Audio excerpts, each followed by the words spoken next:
Okay. Good evening guys, क्या हालचाल भाई आप लोगों का। I hope that you are doing great. Welcome all of you in our CMA intermediate direct tax का वर्कबुक मैराथन। ठीक है। Welcome all of you in our CMA intermediate direct tax का वर्कबुक मैराथन।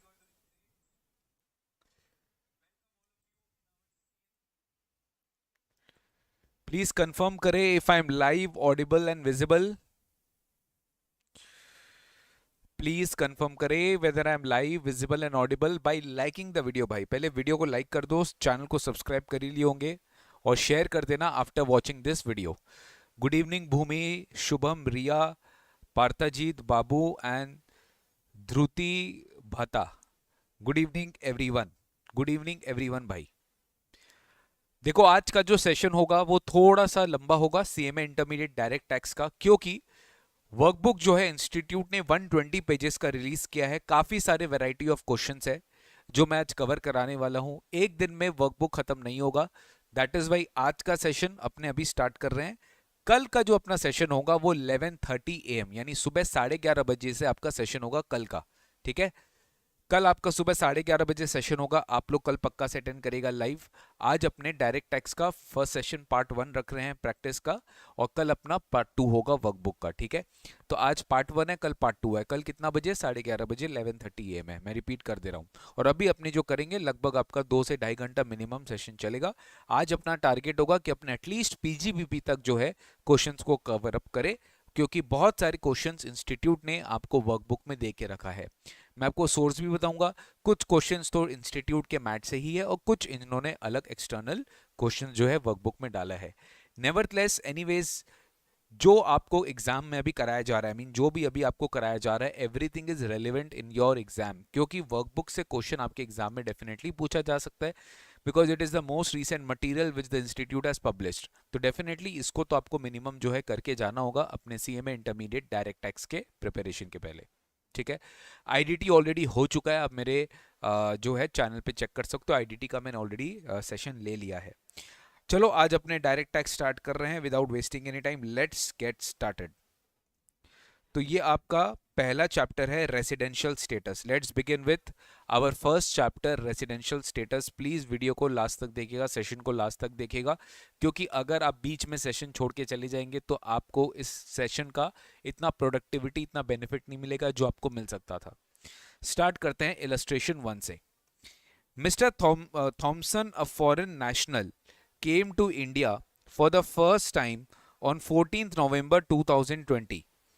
14 नवंबर 2020 को mister Thomson India में पहली बार foreign national बनकर इंडिया में पहली बार आया।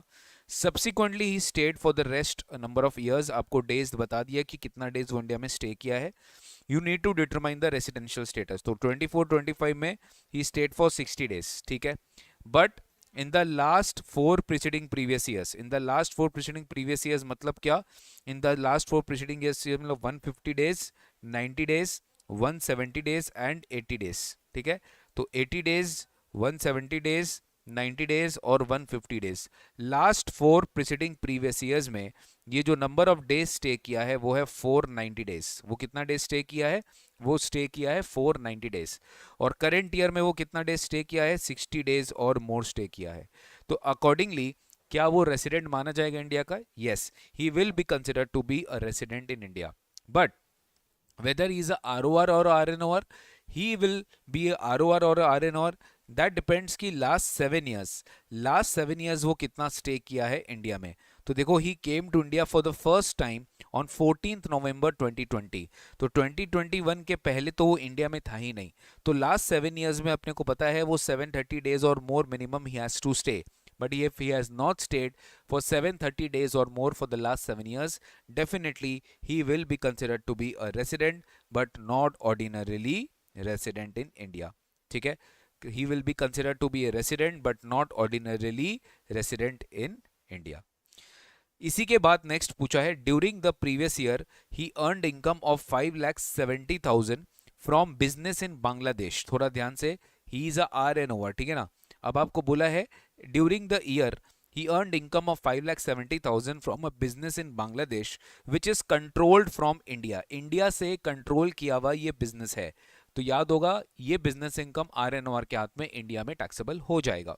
Discuss the taxability of the income in India. Yes, because he is RNOR, income from business in Bangladesh which is control from India will be taxable in India. ये क्या हो जाएगा, इंडिया में टैक्सेबल हो जाएगा सर. सेकेंड इलस्ट्रेशन में आते हैं. तो फर्स्ट इलस्ट्रेशन अपना रेसिडेंशियल स्टेटस, सेकेंड भी उसका ही है. सतन अ श्रीलंकन नेशनल, ये भी एक फॉरेन नेशनल है, discloses the following particulars of his income during the previous year 24-25. Income from house property सब दे दिया है. फिर फाइनली पूछा है determine income liable to be taxed in India in the following cases. If he is a ROR और he is a RNOR. ROR के हाथ में याद होगा ग्लोबल इनकम टैक्सेबल होता है, और RNOR के हाथ में only Indian sourced income, that is income accrued in India और deemed to accrue in India, and income received in India or deemed to receive in India, that is only taxable. ठीक है. Income from property, पहले क्या है, income from property. तो ROR के हाथ में क्या होगा और RNOR के हाथ में क्या होगा, अकॉर्डिंगली आपको उसका जो है टैक्सेबिलिटी बतानी है. ओके, अकॉर्डिंगली आपको उसकी टैक्सेबिलिटी जो है वो बतानी है. इंटर और फाइनल IDT का मैराथन बहुत जल्दी होने वाला है. मोस्ट प्रोबेबली आपका ये होगा नेक्स्ट सैटरडे. ये सैटरडे नहीं, नेक्स्ट सैटरडे आपका वो मैराथन होगा. एक ही दिन सिंगल डे हम लोग वो मैराथन करेंगे. ठीक है. जिन स्टूडेंट्स को डाउट है मैं उनके लिए अनाउंस कर दिया. इंटरमीडिएट के लिए भी, फाइनल के लिए भी IDT का जो मैराथन है, क्योंकि DT का सब पार्ट हो चुका, वो हम लोग 1 डे में पूरा कंप्लीट करेंगे नेक्स्ट सैटरडे. ये सैटरडे नहीं, नेक्स्ट सैटरडे. चलिए सेशन पे ध्यान दीजिए. Income from property in Sri Lanka remitted by a tenant to him in India. ध्यान से, प्रॉपर्टी श्रीलंका में है, इंडिया में टेनेंट ने उसको इनकम कहां दिया, टेनेंट उसको इनकम कहां दिया, इंडिया में, through state bank of India 1 lakh. तो ROR के हाथ में तो पूरा 1 लाख टैक्सेबल होगा, बट व्हाट अबाउट RNOR, उसके हाथ में भी होगा, क्योंकि लेट मी टेल यू ये कोई ट्रांसफर्ड इनकम नहीं है, ये टेनेंट उसको इंडिया में ही दिया है इनकम. तो this is coming to be received in India. This income will be treated to be received in India because it was given by the tenant only. तो tenant अगर इसको दिया है इंडिया में तो definitely will be treated to be income received in India and hence it will be taxable in India. Income from business in Singapore controlled from Singapore but profit is received in Singapore also. तो again for ROR it will be taxable but for RNOR it will not be taxable. Profit from business in Sri Lanka controlled from India. तो दोनों के हाथ में taxable हो जाएगा, देखना ही नहीं अपन को आगे, ये दोनों के हाथ में टैक्सेबल हो जाएगा, क्योंकि ROR के हाथ में भी होता है तो ग्लोबल इनकम, और RNOR के हाथ में भी ये इनकम टैक्सेबल हो जाएगा सर. ठीक है. ROR प्लस RNOR दोनों के हाथ में ये वाला जो इनकम है वो टैक्सेबल हो जाएगा. ठीक है. Next, net dividend. थोड़ा ध्यान से देखना. Net dividend, net dividend received from Sri Lankan company outside India 1.35 lakh. TDS tax deducted at source 15,000. Net dividend received from Sri Lankan companies outside India 1,35,000, जिसमें TDS आपका डिडक्ट किया हुआ है वो है 15,000. तो यहाँ पर आपका जो ग्रॉस इनकम आएगा वो कितना आएगा, 1,50,000 आएगा. तो ये जो डिविडेंड इनकम है ये इंडिया के बाहर रिसीव हुआ है और ये फॉरेन कंपनी से रिसीव हुआ है. तो सर डेफिनेटली ये ग्लोबल इनकम में तो टैक्सेबल हो गई ROR के हाथ में, बट ये नॉन RNOR के हाथ में ये टैक्सेबल नहीं होगा, क्योंकि ये dividend income has not been accrued in India और received in India. Interest received on bonds of UK companies outside India, ये भी ROR के हाथ में तो टैक्सेबल हो गई, बट ये RNOR के हाथ में टैक्सेबल नहीं होगा. तो एकदम सिंपल था. RNOR के लिए अपने टोटल निकाल लेंगे 11 लाख रुपीस, और ROR के लिए 1 lakh plus 5 lakh 6 lakh plus 10 lakh 16 lakh plus 1 lakh 50 17 lakh 50 17 lakh 50 plus 45, ये हो जाएगा आपका 17,95,000. तो ये आपका टोटल आएगा 17,95,000 फॉर ROR, और RNOR के लिए आपका टोटल आ जाएगा 11 लाख रुपीस. ठीक है. नेक्स्ट आता है illustration 3. The following are the particulars of income of Shri Arjun Singh for the previous year 24-25. ठीक है. Compute the income liable to be taxed in India for the assessment year this if he is R but not ordinary resident. अगर वो RNOR तो क्या होगा, NRA तो क्या होगा. ठीक है. प्रैक्टिस के लिए बहुत अच्छे सवाल है ये सब. Profit of 50,000 from a business in Nepal deposited in a bank there in. Nepal में ही डिपॉजिट हुआ है, तो सर ये किस बिजनेस इंडिया से कंट्रोल हो रहा है. तो थोड़ा ध्यान से, अगर बिजनेस इंडिया से कंट्रोल हो रहा है तो RNOR के हाथ में ये टैक्सेबल हो जाएगा सर. क्यों? क्योंकि RNOR के हाथ में बिजनेस अगर इंडिया से कंट्रोल हो रहा है तो it will B taxable amounting to 50,000. Income from property in London but received in India, again ये इंडियन सोर्स्ड इनकम है तो ये टैक्सेबल हो जाएगा सारे के हाथ में, ठीक है, 1 लाख दोनों के हाथ में क्या हो जाएगा, टैक्सेबल हो जाएगा. Income from agriculture in Bangladesh received there in मतलब इंडिया बांग्लादेश में ही रिसीव हुआ, बांग्लादेश का ये एग्रीकल्चरल इनकम है, अगेन ये किसी के हाथ में टैक्सेबल नहीं होगा because it is a foreign sourced income. Income of 60,000 from a business in Sri Lanka received in India, तो ये इंडियन सोर्स्ड इनकम है और ये इंडिया में अगर रिसीव हो रहा है तो दोनों के हाथ में 60,000 क्या हो जाएगा, टैक्सेबल हो जाएगा.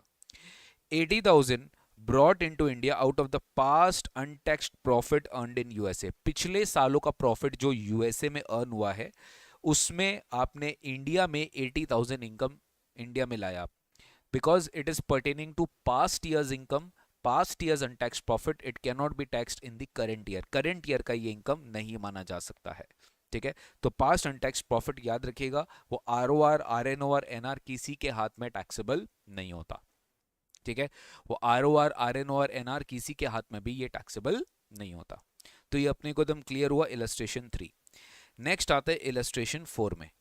Mister Sahil Roy an Indian citizen left India for the purpose of employment in US, एक इंडियन सिटीजन है, इंडिया के बाहर गया है जॉब के लिए, तो उसके लिए 60 डेज वाला कंडीशन रेलिवेंट नहीं है. ये लाइन पढ़ते मेरे माइंड में आ गया है, आपके माइंड में भी आ जाना चाहिए. Sahil Roy an Indian citizen left India for the purpose of employment in US for the first time on 1 October 2024, पहली बार वो इंडिया में 1 अक्टूबर को इंडिया के बाहर गया है for the first time for the purpose of employment. He came back on 30th मार्च, थोड़ा ध्यान से, यानी कि वो 1 अप्रैल से, ठीक है, 1 अप्रैल से 1 अक्टूबर वो इंडिया में था और 30th मार्च से 31 मार्च भी वो इंडिया में था, क्योंकि वापस वो 30th मार्च को आ गया है. तो 30th मार्च को भी वो इंडिया में था, 31 मार्च को भी वो इंडिया में था, मतलब 2 डेज वो इंडिया में था. और 1 अप्रैल से 1 अप्रैल प्रीवियस ईयर स्टार्ट हो रहा है, 1 अक्टूबर को ही वेंट आउटसाइड इंडिया, तो 1 अक्टूबर तक वो इंडिया में था, 1 अक्टूबर को भी आप मानेंगे वो इंडिया में है. Okay, and he returned to US. He came back to India on 30th March for visit and returned back to US after staying 20 days in India. अब ये 20 days से हमको फर्क नहीं पड़ता, हमें ये पता है कि ईयर एंड में वो 2 days रहा है, ठीक है सर, कोई दिक्कत नहीं है. During the year he earn the following income, उसने ये सारा इनकम जो है अर्न किया. Salary earned in USA 5 lakh and credited in USA, तो ये हो गया आपका फॉरेन सोर्स्ड इनकम. ये क्या हो गया आपका foreign sourced income, salary earned in USA 5 lakh and credited in USA, तो ये फॉरेन सोर्स्ड इनकम है, ठीक है. Interest received in India out of fixed deposit in bank 1,50,000, तो ये इंडियन सोर्स्ड इनकम है और ये फॉरेन सोर्स्ड इनकम है. पहले तो अपन को ये चेक करने बोला है कि रेसिडेंशियल स्टेटस बताओ, फाइनली इसका टैक्स रेसिडेंस बताओ, इंसिडेंस बताओ. तो सर 1 अप्रैल से 1 अक्टूबर अगर अपने देखे तो कितना नंबर ऑफ डेज हो जाएगा, अप्रैल, मई, जून, जुलाई, अगस्त, सितंबर और एक दिन अक्टूबर, तो 184 + 2 186 डेज वो इंडिया में स्टे किया है, ठीक है. तो he has stayed in India for 186 days and that makes him a resident in India. लेकिन अब ये इसमें क्लियरली बोल दिया he left India for the first time, तो यानी कि इसका past 10 years, past 7 years he was always in India. This makes him a resident, ordinarily resident, okay, because he is satisfying both the conditions mentioned under 6(6), so that is why his residential status will be resident, ordinarily resident in India, ठीक है. अब इसका tax incidence क्या होगा sir, आंख बंद करके इसका ग्लोबल इनकम इंडिया में टैक्सेबल हो जाएगा क्योंकि वो आरओआर है. 5 लाख भी इंडिया में टैक्सेबल होगा और 1,20,000 भी इंडिया में टैक्सेबल होगा, ठीक है. अभी तक किसी को कोई डाउट नहीं होना चाहिए क्योंकि बहुत ही इफेक्टिव वे में हम ये सेशन कर रहे हैं and I am quite sure कि इनमें से कोई ना कोई क्वेश्चंस आपके एग्जाम में आपको पेपर में दिखाई देगा. तो be very serious and accordingly ये सेशन को पूरा लास्ट तक देखना, चाहे आप किसी भी मोड में देख रहे हो, ठीक है. इलस्ट्रेशन 5 में आते हैं. With reasons determine the residential status in the following cases, आपको इनमें से डिटरमाइन करना है रेसिडेंशियल स्टेटस क्या है इनका फॉलोइंग केसेस का. मुझे याद आ रहा है ये किसी एक एग्जाम का क्वेश्चन है. ये राम, ये आपको मेरे सेवियर बुक में भी मिल जाएगा, ठीक है. Ram N Indian citizen, Ram is an Indian citizen, he was employed in a foreign country, he came to India on 1st November 2024. ध्यान देना, he came to India on 1st November 2024, यानी 1st November 24 से वो इंडिया में है and he remained in India up to 5th March, और 5th March 2025 तक वो इंडिया में है. He came India on 1st November. His total income is 27 lakh for the previous year ended this, which included income in India of 15.2 lakh, यानी कि उसका Indian sourced income 15 lakh से ज़्यादा है. He visits India every year for a stay of 125 days. हर साल वो India में 125 days के लिए आता है. He paid income tax on his foreign income in the said country. यानी कि इसमें बोल दिया है कि डीम रेसिडेंट का कॉन्सेप्ट भूल जाना, क्योंकि वो फॉरेन कंट्री में टैक्स दे दिया है. डीम रेसिडेंट कभी भी फॉरेन कंट्री में टैक्स नहीं देता है, तभी वो डीम रेसिडेंट कहलाया जा सकता है, सब्जेक्ट टू अदर कंडीशंस. तो यहाँ पर आप देखो 1 नवंबर टू 5 मार्च कितना नंबर ऑफ डेज हो रहा है. नवंबर में 30 डेज, दिसंबर, देन जनवरी, देन फरवरी में 28 डेज और फेब में 5 दिन. तो यस, करंट ईयर में वो 125 डेज स्टे कर रहा है. And he has been coming to India for the past years also for 125 days. और उसकी इंडियन सोर्स्ड इनकम 15 लाख का, और वो एक इंडियन सिटीजन है. तो आपको पढ़ाया गया था N Indian citizen coming having an Indian citizen having income from Indian source, मतलब basically having total income other than income from foreign sources, if it exceeds 15 lakh rupees in a previous year, and if it is staying for 120 days or more but less than 182 days, then that Indian citizen will be considered to be a resident, not ordinarily resident in India. वो क्या माना जाएगा? वो RNOR माना जाएगा. अब इसमें important क्या है? That he should be staying for 120 days और more and less than 182, and last 4 years में he should be staying for 365 days और मोर. तो लास्ट 4 ईयर्स में क्या है? अगर वो 125 डेज एवरी ईयर आ रहा है, तो लास्ट 4 ईयर्स में भी वो कितना 4 इंटू 125 यानी कि 500 डेज. वो लास्ट 4 ईयर्स में 500 डेज आए हैं. करेंट ईयर में भी 120 डेज और मोर है. Definitely he can be considered to be straight away RNOR. यहाँ पे आपको सेकेंडरी कंडीशन को भी अप्लाई नहीं करना है, आप स्ट्रेट अवे RNOR मानेंगे. क्यों? क्योंकि ये स्पेसिफिक प्रोविजन के अंडर फॉल कर रहा है. इसके ऊपर सेक्शन 6 सब सेक्शन 6 एक स्पेसिफिक कैटेगरी बना के रखा है that it will be considered to be a RNOR. ठीक है, तो पहले अपने क्या किया? पहले पूरा प्रोविजन बता दिए, डेज कैलकुलेट कर दिए. Then, as he was in India for 125 days during the previous year and 125 days in the previous year, and his aggregate stay in the last 4 years is 500 days, hence he satisfies the second basic condition. Therefore, he is a resident. ठीक है. Further, as per section 6(6), since he is a person of Indian origin having total income other than income from foreign sources, that is Indian income exceeding 15 lakhs, and he stays for 120 days or more but less than 182 days, his status will be considered to be RNOR. वो straight away RNOR माना जाएगा. Next आता है लक्ष्मण. लक्ष्मण एक foreign citizen है, तो इसके ऊपर सर वो 60 डेज वाला ही कंडीशन लगेगा. But he is not a person of Indian origin. He came to India for the first time on 20th November 24. पहली बार वो इंडिया में 20 नवंबर को आता है और 31 मार्च तक इंडिया में ही रहता है. ध्यान से, इस total income is 26 lakh which included income in India from 14.5 lakh. Anyways इसके ऊपर 15 लाख का प्रोविजन नहीं लगने वाला है क्योंकि एक फॉरेन सिटीजन है ये. ठीक है, तो यहाँ पर आप नॉर्मल क्वेश्चन करेंगे. 20th नवंबर से 31 मार्च 25 तक उसका नंबर ऑफ डेज निकाल लो. तो 20th नवंबर को फर्स्ट टाइम वो इंडिया आया, तो 20th नवंबर को इंडिया में इंक्लूड करना उसको. तो डेज कैसे कैलकुलेट करना? नवंबर का 30 डेज होगा, उसमें से 19 माइनस कर देना, क्योंकि 20th के एक दिन पहले 19 को वो इंडिया में नहीं था. तो 11 डेज वो इंडिया में था नवंबर में, 20th नवंबर को इंक्लूड करके. और दिसंबर में 31 डेज, जनवरी में 31 डेज, फरवरी में 28 डेज और मार्च में 31 डेज. तो टोटल आ रहा है अपना 132 डेज. टोटल कितना आ रहा है अपना? 132 days. He came to India for the first time, मतलब इस पहले वो इंडिया में कभी आया ही नहीं है. तो अगर वो पहले कभी इंडिया में आया ही नहीं है, डेफिनेटली आप इसको क्या बोल सकते हो? नॉन रेसिडेंट बोल सकते हो. दूसरा, deemed resident provision will not be applicable in this case because he is a foreign citizen and also his total income from Indian sources does not exceed 15 lakh. तो सर यहाँ पर अपने पहले number of days of stay निकाल लिए. He does not satisfy the first basic condition and the second condition since he came to India for the first time. He does not satisfy the second condition also, therefore his status would be non resident. आप एक साथ बोल सकते हो does not satisfy both the basic conditions in section 6(1).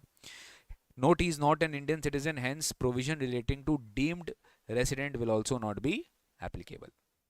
ठीक है, next part आता है डॉक्टर भारत. नेक्स्ट पार्ट आता है डॉक्टर भारत का. ट्रस्ट मी, अगर आप इस सेशन को लास्ट तक देखोगे तो आपको एक डायरेक्ट टेक्स्ट में एक अलग मोटिवेशन कॉन्फिडेंस फैक्टर आएगा. And that is why I am conducting this session for all of you. तो प्लीज इसका रिस्पेक्ट करिएगा. Doctor Bharat is an Indian citizen living outside India, came to India on 5th April. वो 5th April को India में आ रहे हैं and he remained in India up to 10th August. 10th August तक वो इंडिया में थे. ठीक है, ही इज एन इंडियन सिटीजन, ध्यान देना. he is living outside India, he came to India for a particular duration. During his stay in India, he earned income of 16.5 lakh. थोड़ा ध्यान से, उसका जो इनकम है वो ड्यूरिंग स्टे इन इंडिया, इसकी इंडियन सोर्स इनकम 15 लाख से ज़्यादा हो गई. His stay in India was 60 days each in the earlier financial years. ओ ये प्रॉब्लम आ गया, 240 डेज है, लास्ट 4 साल में 365 होना चाहिए. बट यहाँ पे एक बहुत बड़ा सेंटेंस दिया है, there is no income tax in the country in which he is a resident. ठीक है, देर इज नो एक्चुअल में there is no income tax in the country in which he is a resident. मतलब ये line आपको संकेत दे रहा है that he was not liable to tax in any other country because of his domicile और criteria और residential criteria और similar nature. तो इन दिस सिचुएशन अपन बोल सकते हैं कि सर ये डेफिनेटली एक डीम रेसिडेंट का क्वालिफिकेशन में आ जाएगा सेक्शन 6(1)(a) में, because he is an Indian citizen, he is total income from Indian sources exceeds 15 lakh and also is not liable to tax in any other country. तो he is a deem resident which means he is a RNOR, which means he is a resident not ordinarily resident. तो part 3 में अगर अपन आते हैं तो अपने को सबसे पहले अपने को डेज कैलकुलेट करके बता देना है इसका. ठीक है, तो डेज आप जितना भी कैलकुलेट कर लो यहाँ पे फर्क नहीं पड़ेगा. 30-4. ठीक है, अप्रैल में 26 डेज रहा है, मई 31, जून 30, जुलाई 31 एंड अगस्त में 10. तो 128 डेज इसका number of days of stay है. ठीक है, तो he staying for 128 days only, और क्योंकि 128 डेज है hence he does not satisfy any of the basic condition. Okay, एकदम क्लियर है. As per 6(1)(a) an individual shall be, एकदम क्लियरली आप टू द पॉइंट फोकस करके बताएंगे, अपने आंसर में लिखेंगे as per 6(1)(a) an individual shall be deemed to be resident if the following conditions are satisfied. पहला, if he is a citizen of India, पूरा bullet points में लिखे आप. His total income other than income from foreign sources exceeds 15 lakh. Third, he is not satisfying any of the basic condition under 6(1). वो normal situation में resident नहीं है. And last, he is not liable to tax in any other country or territory by reason of his domicile or residence or any other criteria of similar nature. Therefore, यहाँ पे conclusion देखो, proper workbook में आपको pattern भी बताया कि किस तरीके से आपको अपना आंसर देना है. ठीक है, applying the provision of 6(1)(a), Dr. Bharat will be deemed resident of India as his income exceeds 15 lakh Indian income and he is not liable to pay tax in any other country, and therefore as per section 6(6) he will be considered to be a resident not ordinarily resident.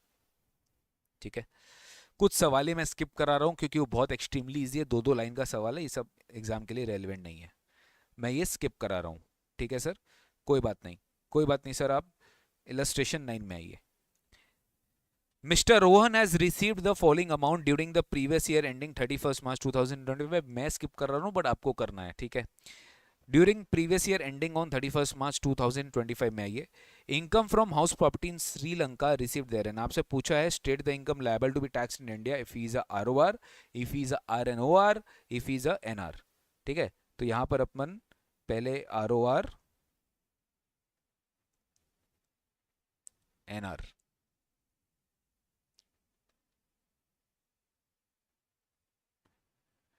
तो 22,500 यहाँ taxable हो जाएगा, यहाँ taxable नहीं होगा. Income from salary in India यहाँ taxable हो जाएगा, ये सब जगह टैक्सेबल हो जाएगा 1,20,000. Dividend from Indian company received in China, कहाँ का कंपनी है, इंडियन कंपनी है, तो ये सबके हाथ में टैक्सेबल हो जाएगा. Income from business in Nepal controlled from India, control किधर से हो रहा है, इंडिया से हो रहा है. तो अगर ये कंट्रोल इंडिया से हो रहा है तो RNOR में तो होगा ही, ROR में भी होगा, बट NR में ये टैक्सेबल नहीं होगा sir. 10,000 earned in England was during the last year was brought to India, तो this will not be taxable for any. तो इस तरह के क्वेश्चन भी आपके एग्जाम में आ सकते हैं. पास्ट ईयर इनकम किसी के हाथ में टैक्सेबल नहीं है सर. ठीक है, तो this is how you will attempt your answer. Similarly illustration 10 भी स्कोप ऑफ टोटल इनकम से आया. देखिए, mister Abdul provides the following information regarding his income for the previous year, compute the income liable to be charged in India in the following cases. ठीक है, तो first situation में वो ROR है तो क्या होगा, RNOR है तो क्या होगा, NR है तो क्या होगा. चलिए स्टार्ट करते हैं. Business income from USA received in India, तो सबके हाथ में टैक्सेबल हो जाएगा 10,000 10,000 10,000. Business income earned in India, तो again it will be taxable for all, earned in India होते ही अक्रूड इन इंडिया है. Salary income from a company of UK जो कि इंडिया में सिचुएटेड है. अगेन इंडिया में अगर ये कंपनी सिचुएटेड है, फॉरेन बेस्ड कंपनी इंडिया में सिचुएटेड है, तो डेफिनेटली इसकी सैलरी इनकम भी इंडिया में अक्रू होगी because services were performed in India, तो it will be taxable in all hands. Interest on German development bond to the extent of entire amount 60,000 तो इसके हाथ में टैक्सेबल हो गई, बट इसका जो 2/5 है 60,000 का 2/5 which is coming to 24,000 will be taxable in the hands of ROR and आरएनओआर.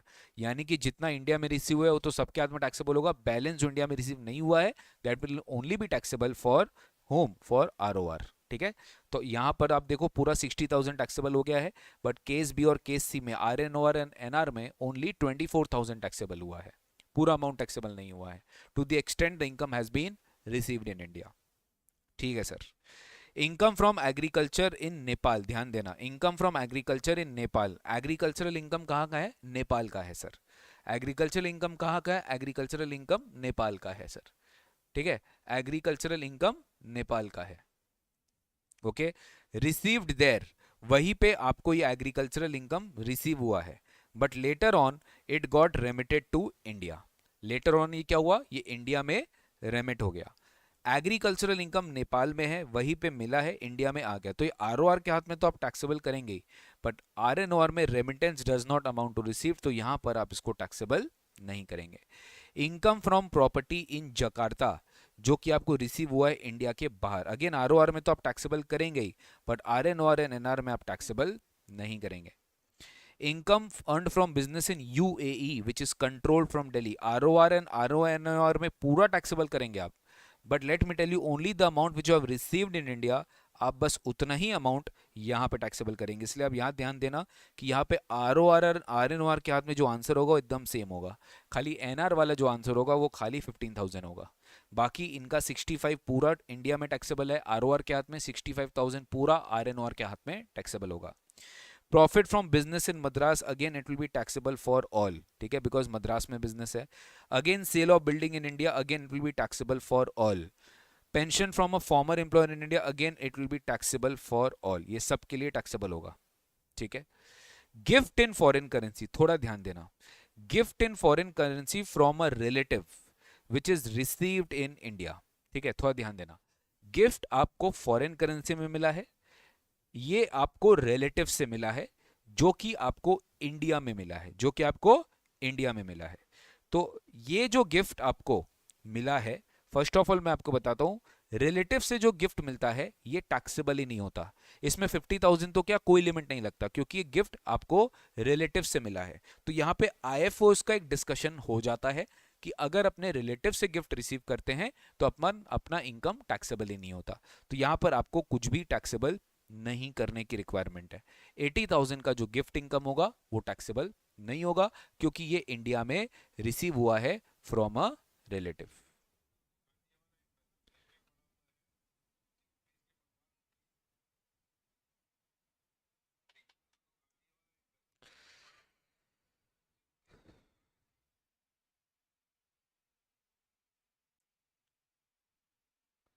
Next आते हैं इलस्ट्रेशन नंबर 11.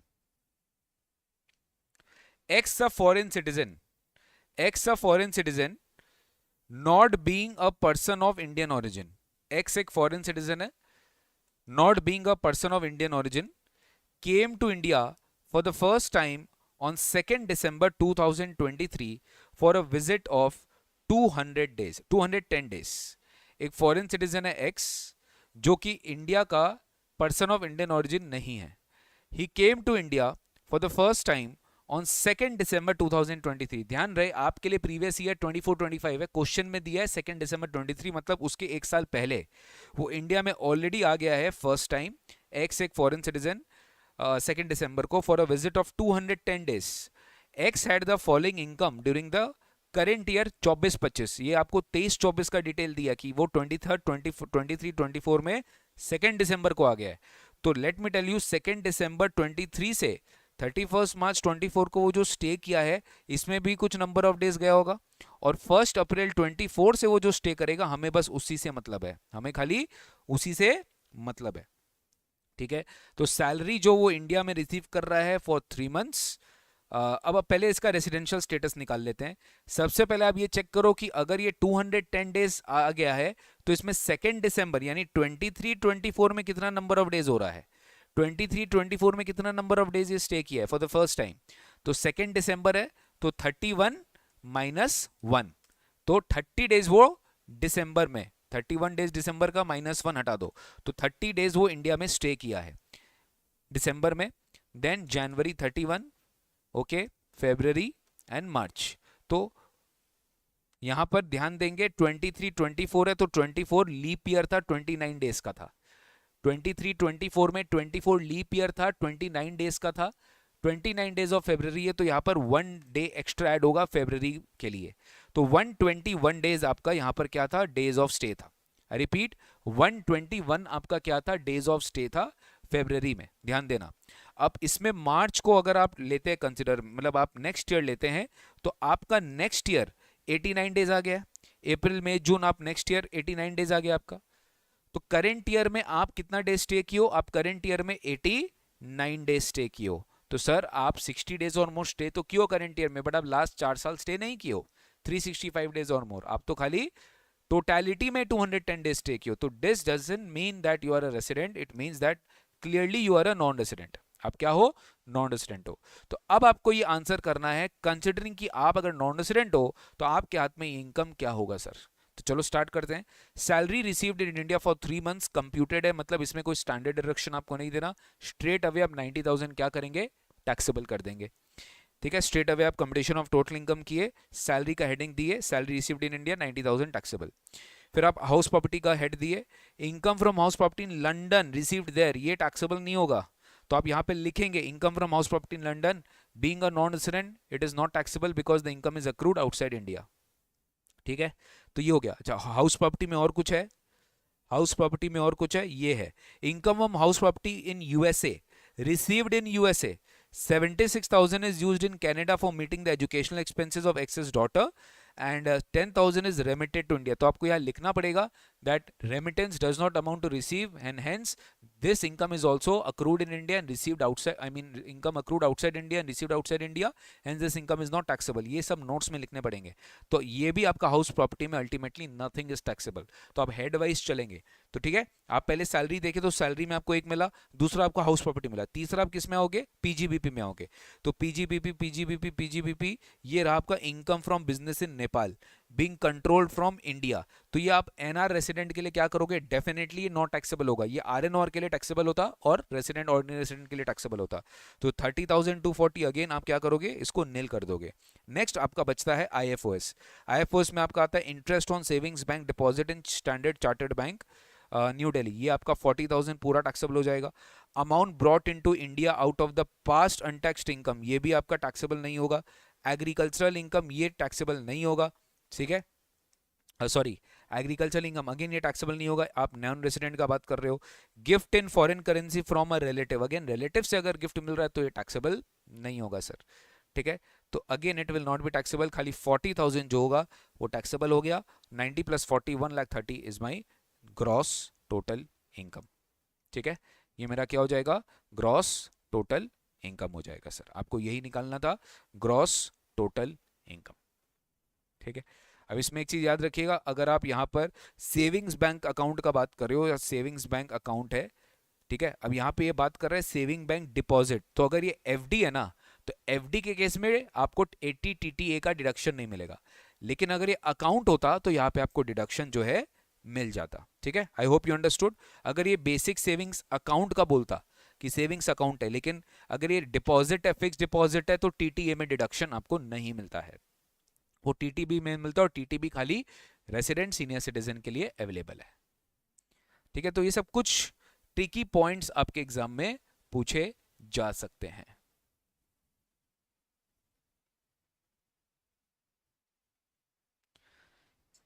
नेक्स्ट आता है एग्रीकल्चरल इनकम का चैप्टर। पहला चैप्टर ओवर होता है residential status and scope of total income. आशा करता हूं कि आपको चीज समझ में आई होगी। नेक्स्ट अपन स्टार्ट करते हैं agricultural income. Let's begin with agricultural income. जबरदस्त चैप्टर है और एग्जाम में 100% श्योर मार्क्स आएगा। Mister Keshav engaged in growing and manufacturing of T. Keshav किसमें एंगेज्ड है? टी ग्रोइंग करने में एंड मैन्युफैक्चर करने में। Furnishes the following information for the previous year 24-25। Sale of tea and growing and manufacturing expenses of tea, ये आपको दे दिया है और आपको टैक्सेबल इनकम निकालना है। तो डेफिनेटली आप अपना नेट इनकम निकाल लोगे, उसका जो बचता है नेट इनकम, कॉम्पोजिट इनकम, उसमें आप अपना 60% एग्रीकल्चरल इनकम मान लो, 40% आप अपना बिजनेस इनकम मान लो। तो यहाँ पर आप टी सेल करो 15 लाख का, यहाँ पे एक्सपेंसेस माइनस करने के बाद जो मेरा नेट 10 लाख बच रहा है, 10 लाख को मैं 60% दे रहा हूँ एग्रीकल्चरल इनकम में, तो मैंने उसको भी लेस कर दिया बीइंग एग्जेम्प्ट इनकम, और बाकी 40% जो होगा वो मेरा टैक्सेबल इनकम होगा, दैट इज 4 लाख। तो मेरा आंसर क्या आता है 4 लाख। तो ये हो सकता है आपको एमसीक्यू में आ जाए कि केशव ने इतना का टी बेचा, इतना खर्चा किया, आप बताओ उसका टैक्सेबल बिजनेस इनकम कितना है, या आप बताओ उसका एग्जेम्प्ट इनकम कितना है। ठीक है, तो एमसीक्यू में आपके एग्जाम में यही क्वेश्चन को ये लोग एमसीक्यू के फॉर्मेट में पूछ लेंगे। Next, X grows and manufactures tea in India. He is income details आपको दे दिया है। Income from business of growing and manufacturing 10 lakh. Interest का एग्रीकल्चरल इनकम से कोई कनेक्शन नहीं है, पूरा का पूरा नॉन एग्रीकल्चरल इनकम माना जाएगा। इंटरेस्ट इनकम जो है from mister Y being a grower and manufacturing of tea, ये पूरा का पूरा टैक्सेबल है अदर सोर्सेज में। ब्रॉड फॉरवर्ड लॉस, ये थोड़ा ध्यान देना, ब्रॉड फॉरवर्ड लॉस मेरा लास्ट टू लास्ट ईयर का है from business of growing and manufacturing tea. Tea business से ही लॉसेस कितना था, 4 लाख का लॉसेस था। तो अपने को तो कंपोजिट इनकम देखना है ना भाई मेरे। तो यहां पर आप एक चीज चेक करो, एक चीज आप चेक करो गाइस, एक चीज आप चेक करो कि मेरा जो इनकम था 10 लाख, मेरा जो इनकम है वो कितने का है, 10 लाख का है। ठीक है, तो 10 लाख में अगर मैं 4 लाख का broad forward loss set of करूं तो मेरा नेट इनकम कितना आ जा रहा है, 6 लाख का आ जा रहा है। ठीक है, अब इसका अगर मैं 60% करूं, ठीक है, अब मैं अगर इसका 60% करूं और 40% करूं, I hope you understanding, I hope you understanding. ठीक है, तो ये हो गया मेरा 3.6 लाख और ये हो गया मेरा 2.4 लाख, यही करना था हमें एग्जैक्टली। तो नेट इनकम हमने निकाला 6 लाख का after set of the losses, और 6 लाख को हम मल्टीप्लाई कर दिए यहां पर आपका 60-40 के रेशियो में।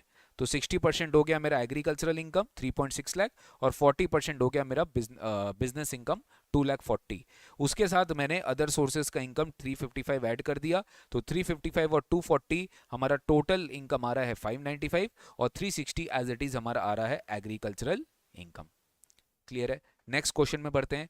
ब्रिज मोहन एज 62 का है, तो ये सीनियर सिटीजन है। He owns a tea estate in Assam, इनका एक टी एस्टेट असम में, ये 62 ईयर्स के हैं। He also owns a nursery where in he grows plants and sells them. इनका ये सारा डिटेल आपको दिया है। Profit from sale of green tea leaves, profit from manufacturing of tea, ये profit from sale of green tea leaves ये तो 100% क्या हो जाएगा, एग्रीकल्चरल इनकम हो जाएगा sir. Profit of manufacturing of T grown in the garden owned by him, ठीक है, in the garden owned by him. तो ये जो है ये 7 लाख का इसका प्रॉफिट है जो कि कंपोजिट इनकम में आएगा। Profit from sale of plants in a nursery, ये भी मेरा क्या हो जाएगा, 100% एग्रीकल्चरल इनकम हो जाएगा। तो ये मेरा एग्रीकल्चरल इनकम हो गया, 1 लाख मेरा एग्रीकल्चरल इनकम हो गया। अब 7 लाख में मेरे को क्या करना है, मेरे को 60-40 करना है। तो 7 लाख में 60% मेरा एग्रीकल्चरल इनकम हो गया। तो आप सोच रहे हैं ये सब एमसीक्यू का पूरा होम है। एमसीक्यू डेफिनेटली यहां से पूछा जा सकता है। तो 1.75 लाख आपका एग्रीकल्चरल इनकम हो गया, 7 लाख का 60% या 4 लाख 20 आपका एग्रीकल्चरल इनकम हो गया, 1 लाख और जो आपका sale of plants from nursery है उससे आपका एग्रीकल्चरल इनकम आ गया, तो टोटल आ गया 6.95 लाख। अब इसकी जो 40% है, 7 लाख की 40%, दैट इज 2,80,000, ये हो गया मेरा क्या, non agricultural income, that is business income. ठीक है, अब आप एक चीज ध्यान देना, आपसे पूछा है टैक्स पेबल निकालना है। अब टैक्स पेबल में हमें याद रखना है कि जब भी आपको एग्रीकल्चरल इनकम के साथ they will be giving you tax liability calculate करना है, जब भी वो आपको पूछेंगे कि आपको टैक्स पेबल कैलकुलेट करना है एग्रीकल्चरल इनकम के साथ, ठीक है, लेट मी टेल यू, जब भी वो आपसे पूछेंगे कि आपको टैक्स कैलकुलेट करना है एग्रीकल्चरल इनकम के साथ, तो वहां पर आपको पार्शियल इंटीग्रेशन अप्लाई करना है, बट उसके लिए 2 कंडीशन है। First of all, your non agricultural income should exceed the basic exemption limit, यानी कि इन दिस सिचुएशन अगर ब्रिज मोहन सीनियर सिटीजन है, उनका जो नॉन एग्रीकल्चरल इनकम है दैट इज 2,80,000, ये बेसिक एग्जम्पशन लिमिट से ज्यादा नहीं है। और अगर ये बेसिक एग्जम्पशन लिमिट से ज्यादा नहीं है तो यहां पर पार्शियल इंटीग्रेशन नहीं लग सकता, और अगर यहाँ पार्शियल इंटीग्रेशन नहीं लग सकता तो फिर आपको वो अलग से जो आप करते थे कि आप इंटीग्रेशन करने के लिए आपको agricultural income and non agricultural income को ऐड करना पड़ेगा, वो इस केस में नहीं करना पड़ेगा। एंड दैट इज वाई, क्योंकि यहाँ पे पार्शियल इंटीग्रेशन का रूल कंडीशन सेटिस्फाई नहीं हो रहा है, your non agricultural income is not exceeding the basic exemption limit which is 3 lakh in this case, तो you will not be liable to pay any tax. ये आपका पूरा का पूरा एग्जेम्प्ट इनकम है, इसमें कोई इनकम टैक्स नहीं है, टैक्सेबल इनकम में नहीं आएगा। आपका टोटल इनकम ही कितना है 2.8 लाख, जो कि आपका बेसिक एग्जामिशन लिमिट में कवर्ड है। तो आपको कोई भी तरीके से यहाँ पर जो है टैक्स लायबिलिटी जीरो होगी, जो tax liability will be zero. Okay, yes. अब मैं आपको इसी में यहां पे इन्होंने चेंज किया कि in the aforesaid illustration if the profit from the manufacturing T grown in the garden owned by him is 10 lakh. अगर अफोरसेड इलस्ट्रेशन में profit from the manufacturing of T grown in the garden is owned which is owned by him if it is 10 lakh instead of 7 lakh. 7 lakh के बदले अगर इसका जो profit है वो 10 लाख का हुआ, अगर ये 10 लाख का होता तो डेफिनेटली इसकी इनकम बढ़ जाती ना। तो क्या उसका टैक्स लायबिलिटी आता है? डेफिनेटली आता सर। देख लीजिए आप, एकदम आपका ये वाला पार्ट में डिफरेंस आता, खाली 1.75 और 1 लाख ये वाला तो सेम ही होता, खाली आपका जो 10 लाख है 10 लाख का आप 60% करेंगे, ठीक है, which is coming to 6 lakh. तो आपका एग्रीकल्चरल इनकम हो जाएगा 8.75 लाख, और वही 10 लाख का आप 40% करेंगे, तो यहाँ पर आपका जो नॉन एग्रीकल्चरल इनकम है वो बीईएल से ज्यादा है, तो यहाँ पर आपका पार्शियल इंटीग्रेशन एप्लीकेबल होगा। पार्शियल इंटीग्रेशन में अपने क्या करते हैं, step number 1, you will calculate tax on your total income including agricultural income, ठीक है। तो यहां पर मेरा 8.75 लाख और 4 लाख कितना आ रहा है, 12,75,000। I have already repeatedly told you, nothing given in the question, you will have to go for default tax regime. ये डिफॉल्ट टैक्स रेजिम के हिसाब से आपको टैक्स कैलकुलेट करना है। आपको नया वाला डिफॉल्ट टैक्स रेजिम पता होना चाहिए, आपको नया वाला डिफॉल्ट टैक्स रेजिम पता होना चाहिए। अप टू 3 लाख कितना है, नील है, ठीक है। नेक्स्ट 4 लाख पे, नेक्स्ट 4 लाख पे 5% टैक्स लगेगा, यानी 3 to 7 लाख के बीच में, दैट इज 20,000। अपने को टैक्स कब तक निकालना है, 12,75,000 तक निकालना है। तो 4 लाख हो गया, 7 लाख हो गया, नेक्स्ट 3 लाख पे अगेन 10%, ठीक है, तो ये हो गया 30,000। तो एक बात तो तय है सर कि न्यू रेजिम में आपका 10 लाख तक के इनकम पे 50,000 टैक्स आता है। कितना? 10 लाख तक के इनकम पे आपका 50,000 टैक्स आएगा। एक याद रखिएगा टेक्निक कि 10 लाख तक के इनकम पे मेरा टैक्स हमेशा 50,000 आएगा as per the default tax regime amended provision. अब नेक्स्ट मेरा 2 लाख, 10 लाख से 12 लाख के बीच में जो है, इस पे मेरा 15% लगेगा, which is coming to 30,000 again. तो 10 लाख हो गया, 12 लाख हो गया, अब यहाँ पे 75,000 और बचता है। तो 75,000 पे यू विल हैव टू पे tax at the rate of 20%। तो 75,000 पे 20% आ रहा है 15,000, ठीक है। तो फिर आप टैक्स निकाल लो, ये 50,000 है और ये 45,000 है, तो टोटल टैक्स कितना आ रहा है मेरा, 95,000। टोटल टैक्स कितना आ रहा है, 95,000। तो ये बहुत इंपॉर्टेंट है, 95,000 आपने सबसे पहले स्टेप 1 में टैक्स निकाल दिया, बट ऑब्वियसली एग्रीकल्चरल इनकम पे टैक्स नहीं लगता है। तो step 2 you will get a rebate, that is you will calculate tax on your agri component plus non plus BEL. तो आपका एग्री कंपोनेंट कितना है, 8,75,000, इसमें आप 3 लाख और ऐड कर दीजिए क्योंकि वो आपका बीएल है सर, बेसिक एग्जाम्पशन लिमिट, ठीक है। तो आपका क्या हो गया, 11,75,000 पे आपको अपना टैक्स निकालना है। तो 11,75,000 पे भी आप इसी तरीके से टैक्स निकाल लेंगे। 10 लाख तक के ऊपर 50,000, ये तो आपको पता ही है। उसके ऊपर आपको नेक्स्ट 1,75,000 पे जो है 15% टैक्स निकालना पड़ेगा। कितना, 15% टैक्स। तो ये आ रहा है अपना 26,250। तो 10 लाख तक पे तो 50,000 हो गया, उसके ऊपर आप और ऐड कर दिए 26,250, तो ये हो गया आपका 76,250। यहाँ पे सेस अभी नहीं जोड़ेंगे, लास्ट में जोड़ेंगे। तो आपका 95,000 और 76,250, इन दोनों का डिफरेंस आ रहा है 18,750। अब ये मिस्टेक आप डेफिनेटली करोगे, एग्रीकल्चरल इनकम के क्वेश्चन में आप रिबेट देना भूल जाओगे, ये सोचते हुए कि हमारा तो टोटल इनकम इन दोनों का ऐड करके, नहीं, ये तो एग्जेम्प्ट इनकम है, खाली रेट ऑफ टैक्स पर्पस के लिए आप पार्शियल इंटीग्रेशन कर रहे हो। Only for the purpose of rate of tax you are doing partial integration, else not.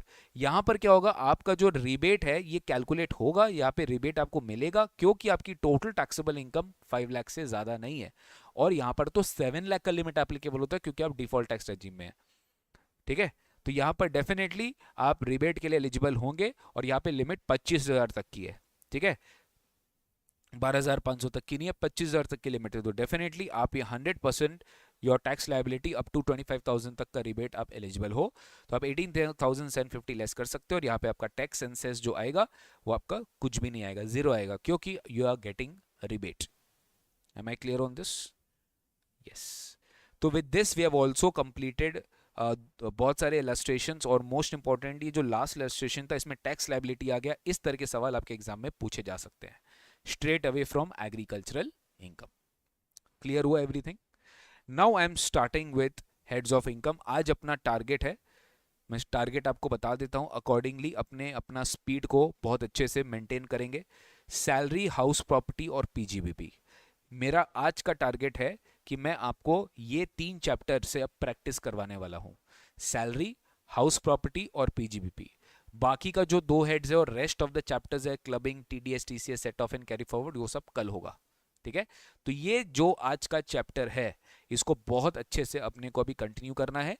Salary, house property और पीजीबीपी। वैरायटी ऑफ क्वेश्चंस है, वैरायटी ऑफ क्वेश्चंस। आप थक जाएंगे, आप थक जाएंगे, लास्ट में आप बोलेंगे कि सर हो गया, बहुत प्रैक्टिस कर लिए, एग्जामिनर तो इसी में से पूछेगा। बस आपको अपना जो एक होता है ना कि you always have to stretch your limits. ठीक है? कभी भी ये नहीं बोलना सी एग्जाम में, आई मीन सीएमए एग्जाम में, कि भाई ये हो गया मेरा, ऐसा कुछ नहीं है। ठीक है? बस स्ट्रेच करते रहो जितना कर सकते हैं, लास्ट तक टिके रहना, वो अपने आप में एक बहुत बड़ी हिम्मत वाली बात है। सैलरी में आते हैं। चलो पहला सवाल, mister Rajan retired on 9th March 2025। वाह, 9th March को भी मेरा बर्थडे आता है भाई, तो डेट बहुत इंपॉर्टेंट है मेरे लाइफ में। Rajan retired on 9th March from a private company. Private company ने राजन से रिटायर कर गया। ठीक है? 9th March को रिटायर हुआ है। ठीक है? After completion of 32 years and 10 months। 32 years and 10 months के बाद वो कंप्लीट रिटायरमेंट के बाद उसका रिटायरमेंट आ गया 9th March 2025। He was entitled to 25 days। He was entitled to 25 days leave for every completed year of service। मतलब ये पक्का लीव इंकैशमेंट का क्वेश्चन होगा। He was entitled to leave 25 days leave for each completed year of service। He availed 10 months leave during his service life. आपको क्या बोल रहा है कि वो 10 महीने का जो लीव है वो लेके रखा था। ठीक है? वो 10 महीने का जो लीव है वो लेकर रखा था।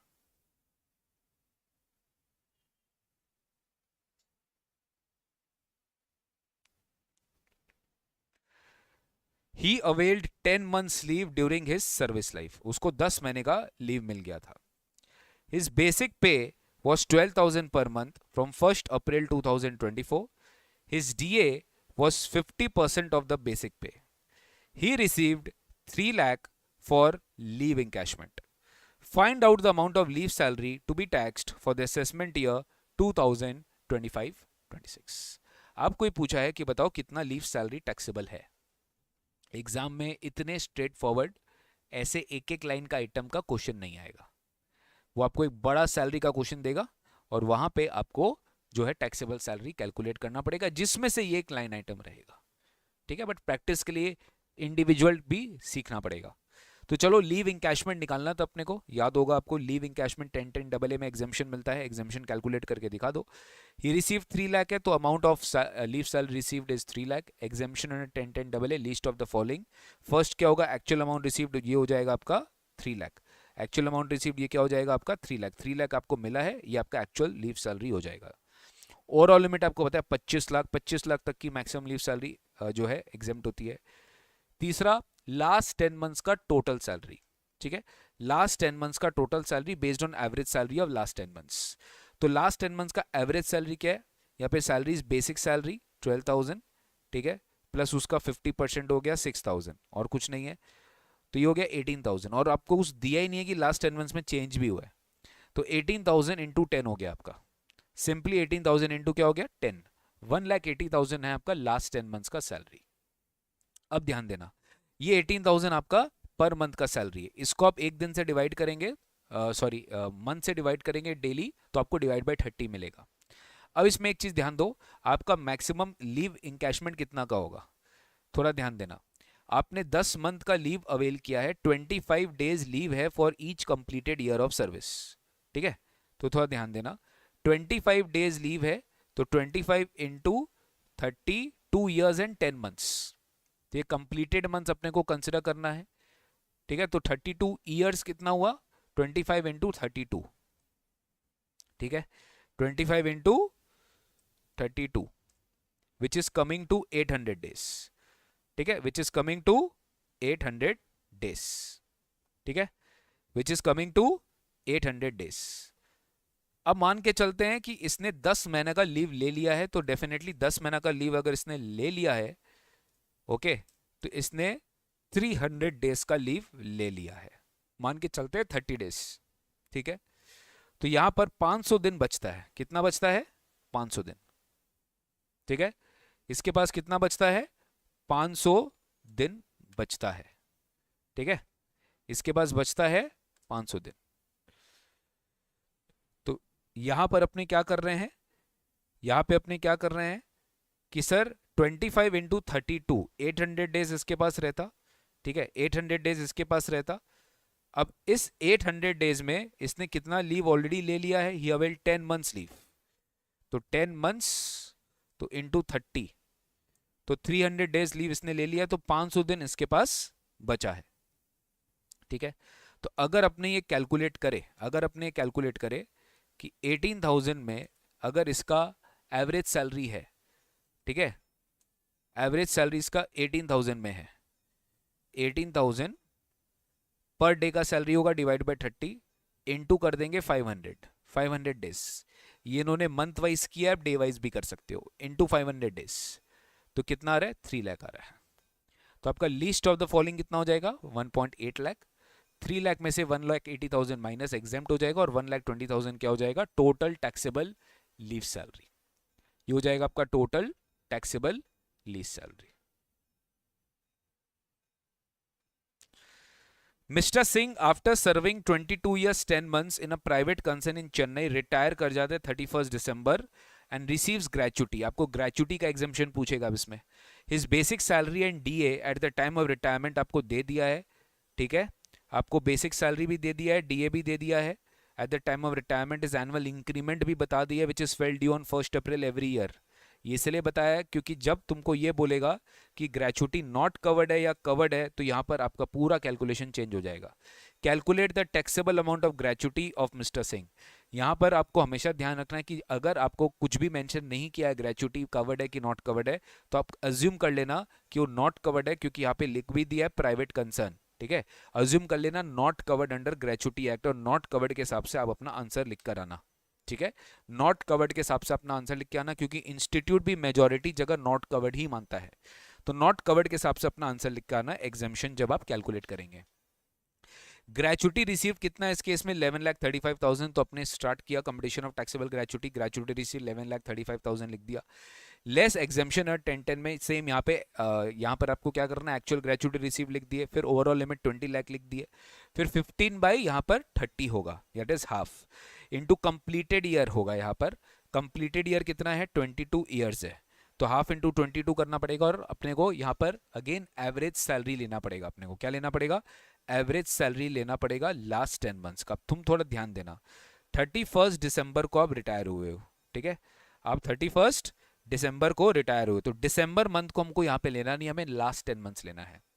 तो यहाँ पे नवंबर हो जाएगा मेरा 10th मंथ, देखो यहाँ पे वर्किंग्स में दिखाया है नवंबर हो गया मेरा 10th मंथ, तो अगर नवंबर मेरा 10th मंथ हो गया, तो फर्स्ट मंथ क्या हुआ, फेब्रुवरी, फर्स्ट मंथ क्या हो गया मेरा, फेब्रुवरी, और आपको बोला है इसमें कि 1 अप्रैल को आपका सैलरी बढ़ता है, कितना से बढ़ता है, his annual increment of salary of 6,000 per month fail due on 1 April each year, मतलब इसका जो बेसिक सैलरी है 53,500, इसमें 6,000 बढ़ा हुआ है, ये करंट ईयर का जो इसका सैलरी इसमें 6,000 बढ़ा हुआ है, तो 53,500 में हम 6,000 माइनस करेंगे, तो हमें लास्ट जो फरवरी मार्च का 2 महीने का सैलरी है वो 47,500 हमें बेसिक सैलरी लास्ट जो फरवरी और मार्च का है लास्ट ईयर में वो हमें मिल जाएगा, और करंट ईयर से तो हमें 53,500 मिल ही गया है, और डी आपको एग्जैक्टली बोला है कि जो भी आपका बेसिक है उसका 50% लेना है, पूरा मैथमेटिक्स है।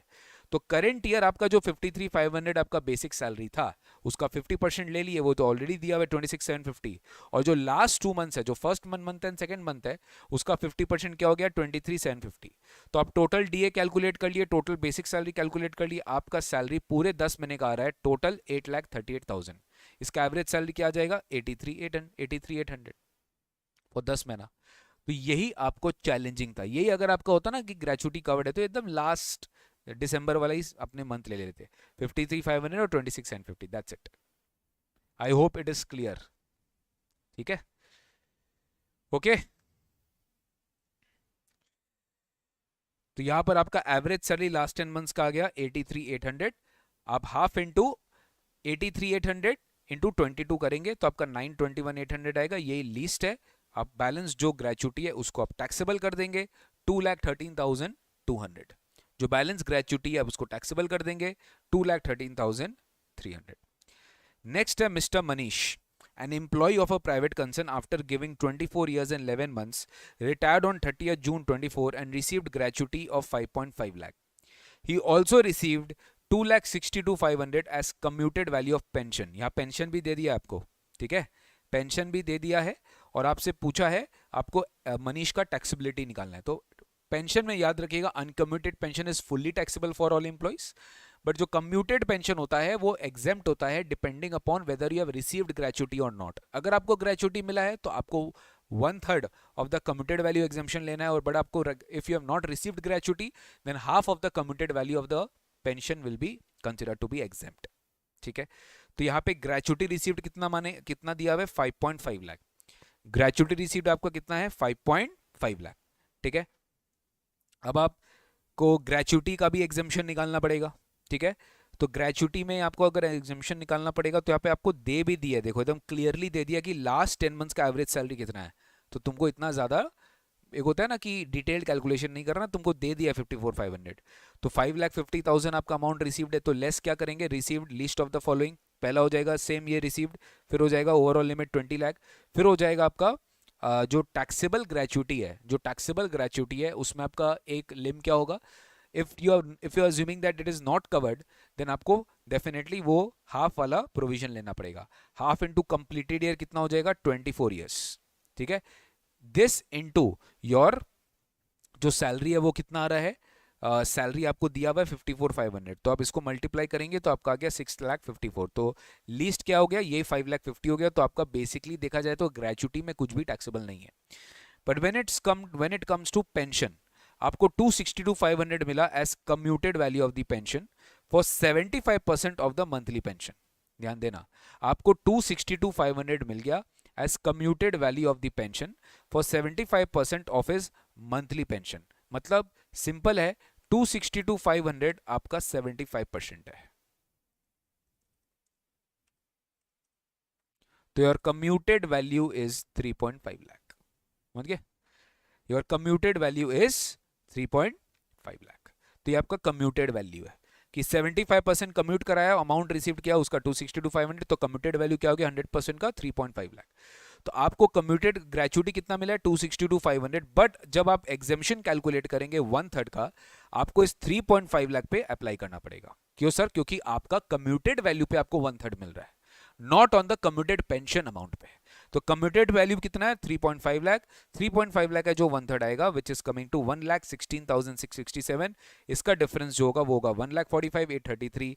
ये आपको क्या करना है टैक्सेबल करना है as your pension. This has to be taxable as your pension. ठीक है, नेक्स्ट क्वेश्चन में आते हैं। Mister Deepesh retired from service on 31 October. इसमें तुम देखना तुमको अनकम्यूटेड भी मिलेगा। 31 अक्टूबर को रिटायर हुआ है, यानी ये अक्टूबर के बाद नवंबर से पक्का पेंशन लेगा। रिसीव्ड 5 लाख एज ग्रेचुटी भी दे दिया इसमें, चलो ठीक है।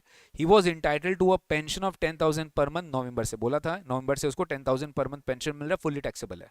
बट 1 जनवरी को ही कम्यूटेड 50% ऑफ द पेंशन। 50% अभी भी अनकम्यूटेड है, वो टैक्सेबल रहेगा। 50% कम्यूटेड है and he received 3 lakh as commuted pension. तो यहाँ पे भी 3 लाख बाई 50% है, तो डेफिनेटली यहाँ पर 6 लाख इसका कम्यूटेड वैल्यू होगा। ग्रेचुटी कितना मिला है 5 लाख मिला है, तो 6 लाख का 1/3 मिलेगा। 2 लाख का एग्जेम्पशन है, 2 लाख का क्लियर कट एग्जेम्पशन है। थोड़ा फास्ट करना पड़ेगा क्योंकि ये प्रैक्टिस सेशन है। 6 लाख इंटू 1/3, और अभी मैंने आपको ये करवा भी दिया है। तो कम्यूटेड वैल्यू क्या है पहले 3 लाख अपना क्या हो जाएगा टैक्सेबल हो जाएगा।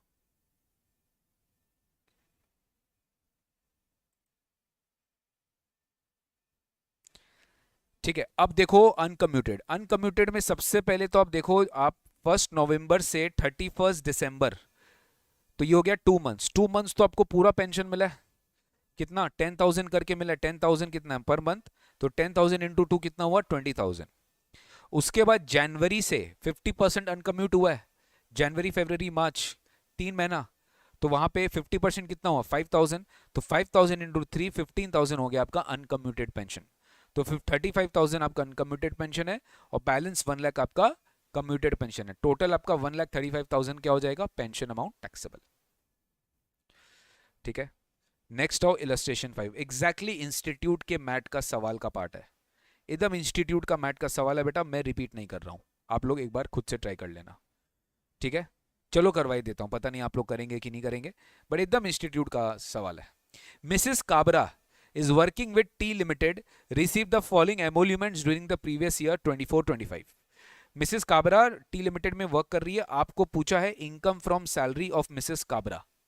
ठीक है, basic pay on 1 April 2024 is 24,000। Increment of 1,000 per month falls due on 1 July each year. थोड़ा ध्यान देना, 1 जुलाई हर साल इंक्रीमेंट हो रहा है 24,000 पर मंथ का।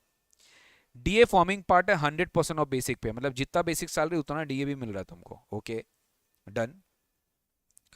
चिल्ड्रन एजुकेशन अलाउंस आपको दे दिया है, शी हैज 1 चाइल्ड। रेम्युनरेशन आपको दे दिया है from Bhawanipur university as examiner, या अदर सोर्सेज में जाएगा।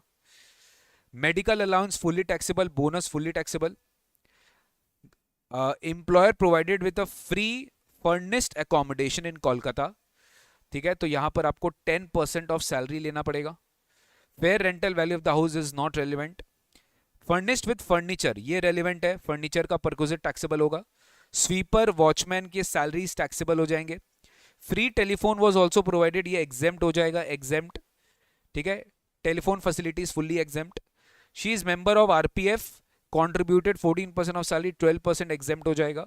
एम्प्लॉयर ऑल्सो कॉन्ट्रीब्यूटेड 14%, तो ये तो एटीसी में उसको डिडक्शन मिलेगा और एम्प्लॉयर का 12% कॉन्ट्रीब्यूशन एग्जेम्प्ट हो जाएगा। Interest credited eight 13% per annum, तो यहाँ पे 9.5% तक क्या हो जाएगा? एग्जेम्प्ट हो जाएगा। She had taken a life policy of 5 lakh on her own life for which she paid a premium of 15,000, ये एटीसी में एलिजिबल होगा, बट ये सब रेलिवेंट नहीं है, मेरे को सैलरी इनकम ही निकालना है। Employer paid a professional tax, ये मेरा परक्विजिट में ऐड हो जाएगा और मेरे को इसका डिडक्शन भी मिलेगा अगर मैं डिफॉल्ट टैक्स रेजिम में नहीं हूं। She is provided with a 14 HP car owned by employer which has been used both for the purpose of her employment and personal purpose। entire expenses जो है वो बोन किया है एम्प्लॉयर ने, तो पार्टली पर्सनल, पर्सनल है, official है। ठीक है, कोई दिक्कत नहीं है। कुछ नहीं दिया हुआ क्वेश्चन में तो आपको ऑब्वियसली मान के चलना है कि डिफॉल्ट टैक्स रेजिम है, तो डिफॉल्ट टैक्स रेजिम है तो ये डिडक्शन भूल जाना सर। ठीक है, चलो स्टार्ट करते हैं विदाउट वेस्टिंग एनी टाइम। तो बेसिक पे कितना है? 24,000। तो 24,000 को अपने सबसे पहले क्या किए, थोड़ा ध्यान दो। 1 अप्रैल को बेसिक पे तुम्हारा बेटा 24,000 था। ठीक है, अब एक चीज तुम ध्यान दिया, 1 जुलाई को तुम्हारा इंक्रीमेंट हो रहा है, तो 1 अप्रैल से 30 जून तक तो तुम्हारा सैलरी 24,000 होगा, लेकिन 1 जुलाई से 31 मार्च जो सैलरी होगा वो तो 25 हो जाएगा ना बाबा। आने वाला जुलाई से तुम्हारा बढ़ने वाला है। I hope you understood. तो 24,000 इंटू 3, मतलब ये सब थोड़ा सा क्या है ना, मतलब कॉमन सेंस है, it cannot be taught, you have to apply it reading the question paper। तो 24,000 इंटू 3 प्लस 25,000 इंटू 9, तो 24,000 इंटू 3 आप किए प्लस 25,000 इंटू 9 किए, क्योंकि 1,000 आपका इंक्रीमेंट हुआ जुलाई से, तो 25,000 इंटू 9 कर दिए, तो आपका सैलरी आ गया बेसिक कितना? 2,97,000। डीए बोल रहा है forming part of the salary 100% of the basic पे, तो आपका डीए जो भी ये है आपका डीए वही हो जाएगा बेसिक सैलरी। ठीक है, कोई दिक्कत नहीं है sir. Children education allowance 600 per month है, शी हैज ओनली 1 चाइल्ड, तो एक का ही एग्जेम्पशन मिलेगा क्या? शी हैज ओनली 1 चाइल्ड, तो एक का ही एग्जेम्पशन मिलेगा क्या? अरे मिलेगा ही नहीं, क्योंकि डिफॉल्ट टैक्स रेजिम है। Children education allowance as it is क्या कर देंगे? टैक्सेबल कर देंगे। कितना? 7,200, 600 इंटू 12, ये आप क्या करेंगे? टैक्सेबल कर देंगे। 7,200 क्या हो गया मेरा? टैक्सेबल हो गया। ठीक है, अब आप देखो मैंने यहां पर रेमरेशन फ्रॉम भवानीपुर यूनिवर्सिटी ये मैंने ऐड ही नहीं किया। क्यों नहीं किया है सर? क्योंकि it will be taxable under other sources. ये नोट में लिख दिया, ये नोट आपको लिखना पड़ेगा। ये कैसे लिखेंगे? अभी नहीं लिखेंगे, अभी इन द सेंस की जब पूरा क्वेश्चन आंसर कंप्लीट कर लेंगे, आपका ना पेपर में नोटेड रहना चाहिए, एस्टेरिक मार्क देखिए मेरे को N1 N2 ऐसे करके कि मेरे को उसका नोट देना है। तो जब आप ना आंसर कंप्लीट कर लेंगे तब आपको उसका नोट को कंप्लीट करना पड़ेगा। नोट देना पड़ेगा आपको कि how I what I have done for this. आप भूल नहीं गए हैं, आप इसको टैक्सेबल कर रहे हो अदर सोर्सेस में। ठीक है। नेक्स्ट है आपका medical allowance fully 1000 per month, आप 12,000 क्या कर देंगे, टैक्सेबल कर देंगे। ठीक है।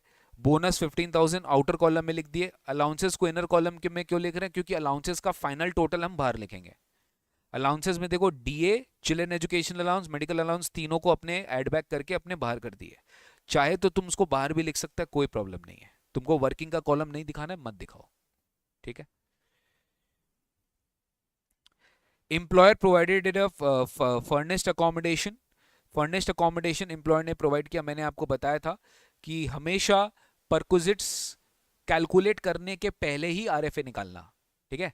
क्योंकि आरएफए में और भी बहुत सारे कंपोनेंट आ सकते हैं जो कि आप कंफ्यूज हो, बट अब हमने देख लिया कि इसके बाद हमारा कोई भी अलाउंसेस नहीं है, कोई भी अलाउंसेस नहीं है। तो अभी तक का जो सैलरी आया, सैलरी अभी कितना है, 297 बेसिक, बोनस 15,000 और अलाउंसेस 3,16,200। तो अपना सैलरी कितना आ रहा है आरएफए के लिए, ये तीनों को अगर अपने टोटल करते हैं तो अपना आ रहा है 628,200। इसका अपने को 10% ही तो लेना है सैलरी, क्योंकि कोलकाता में है। तो 62,820 इसको आप वर्किंग नोट में दिखाएंगे कि ये सैलरी कैसे निकाला आपने। ठीक है। तो 62,820 आपका सैलरी मतलब 10% आया फॉर यूज ऑफ एकोमोडेशन। इसके बाद देखो फर्नीचर दिया है, 50,000 का फर्नीचर कॉस्टिंग है, तो 10% पर एनम अपने को पता है कि 50,000 का 10% 5,000 फर्नीचर का यूज परक्विजिट है। देन याद दिए वॉचमैन का एंड स्वीपर का सैलरी है 3,000 4,500, तो इसका इंटू 12 करके इसका भी अपने को टैक्सेबल जो वैल्यू है वो अपने को ऐड करना पड़ेगा। स्वीपर फैसिलिटी, वॉचमैन फैसिलिटी, ये सब आपका उसमें आता है, परक्विजिट में आता है। ठीक है। नेक्स्ट है आपका आरपीएफ। तो आरपीएफ में देखो 14% of her salary to the provident fund. इन्होंने 14% क्या किया, एम्प्लॉयर क्या किया, कॉन्ट्रीब्यूशन किया। ठीक है। अब तुमको पता है कि यहां पर जो एग्जेम्पशन मिलता है वो खाली बेसिक प्लस डीए और कमीशन में मिलता है। ठीक है। तो यहां पर हमें बेसिक लेना है कितना, 2,97,000, और यहां पर हमें डीए लेना है कितना, 2,97,000। 5,94,000 मेरा सैलरी है फॉर पर्पस ऑफ आरपीएफ। देखो एकदम क्लियर है, आरपीएफ के लिए मेरा सैलरी कितना है, 5,94,000। अब इसमें तुम क्या करेगा, इसमें आपको 2%, अब इसमें दिया हुआ नहीं है कि ये जो सैलरी कंट्रीब्यूट किया है सैलरी का क्या कंपोनेंट है, तो आप वही अज्यूम कर लो बेसिक और डीए में दिया होगा, क्योंकि एग्जामिशन भी उसी पे कैलकुलेट करेंगे। तो यहां पर अपना 14 माइनस 12 अल्टीमेटली 2% टैक्सेबल होगा। तो 594 का 2% अगर हम सीधा कर देता है तो मेरा 11,880 आ जाता है। मेरा क्या आ जाता है गाइस, 11,880। तो दैट इज टैक्सेबल। ठीक है। इंटरेस्ट 13% है, वो भी 6,500 के इंटरेस्ट पे तो आप यूनिटरी मेथड कर देंगे। 9.5% एग्जेम्प्ट है, तो यहां पर आपका आ जाएगा 3.5% टैक्सेबल है। तो 6,500 इंटरेस्ट में क्या आ जाएगा, 65/13 इंटू 3.5, तो जो प्रोपोर्शनेट इंटरेस्ट है 1750 वो टैक्सेबल हो जाएगा। तो आरपीएफ में आपका जो टोटल वैल्यू है वो 13,630 टैक्सेबल हो जाएगा। नेक्स्ट पॉलिसी का कुछ करेंगे नहीं। Employer paid professional tax 1,000 add करना पड़ेगा आपको, professional tax paid by the employer. She is provided with 114 HP car, मतलब ये स्मॉल कार है, 1.6 से कम है। तो यहाँ पर खर्चा भी एम्प्लॉयर का है, गाड़ी भी एम्प्लॉयर का, तो 1,800 करेंगे। यहाँ पर कुछ बोला नहीं है सेल्फ ड्रिवन की क्या है, तो अपने नॉर्मली मानेंगे 1,800। तो 1,800 इंटू 12, ठीक है। तो 1,812 आपका हो गया 21,600 और 1,000। टेलीफोन फैसिलिटी एग्जाम्प्ट हमने बात कर लिया था। तो आप देखो सारे के सारे परक्विजिट्स को टोटल करके हमने बाहर लिखा। अब तुम ये पूछेगा सर ये करना इस तरीके से जरूरी है क्या कि हम टोटल कर करके आउटर कॉलम में लिखे, तो आंसर इज नो। टोटल कर करके आपको आउटर कॉलम में लिखना जरूरी नहीं है।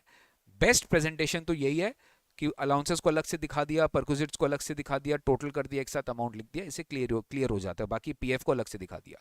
ऐसे करके आपका ग्रॉस सैलरी आ गया। अगर आप डिफॉल्ट टैक्स रेजिम में, तो आपको पता है अमेंडमेंट 75,000 आपको क्या मिलेगा, डिडक्शन।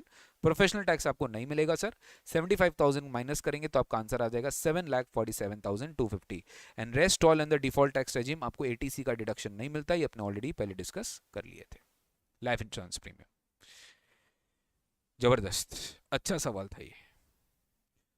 देखो यहां पे तुमको पूछ लिया if he has opted for old tax regime, तो अगर क्वेश्चन में दे देगा तो आपको ओल्ड टैक्स रेजिम के हिसाब से ही अपना जो है सवाल बेटा करके आना पड़ेगा। आगे बढ़े। यस सर, नेक्स्ट क्वेश्चन में आते हैं, क्वेश्चन नंबर 6। बताओ अभी तक सब कुछ क्लियर है, समझ में आ रहा है, अच्छा लग रहा है, सेशन पॉजिटिव आ रहा है, वाइब्स आ रहा है, अंदर से कॉन्फिडेंस आ रहा है कि हो जाएगा एग्जाम में?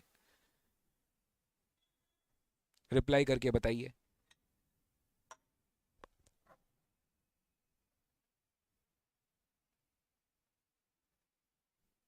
खाली एक ही स्टूडेंट रिप्लाई किया जा रहा है, बाकी सो रहे हैं क्या?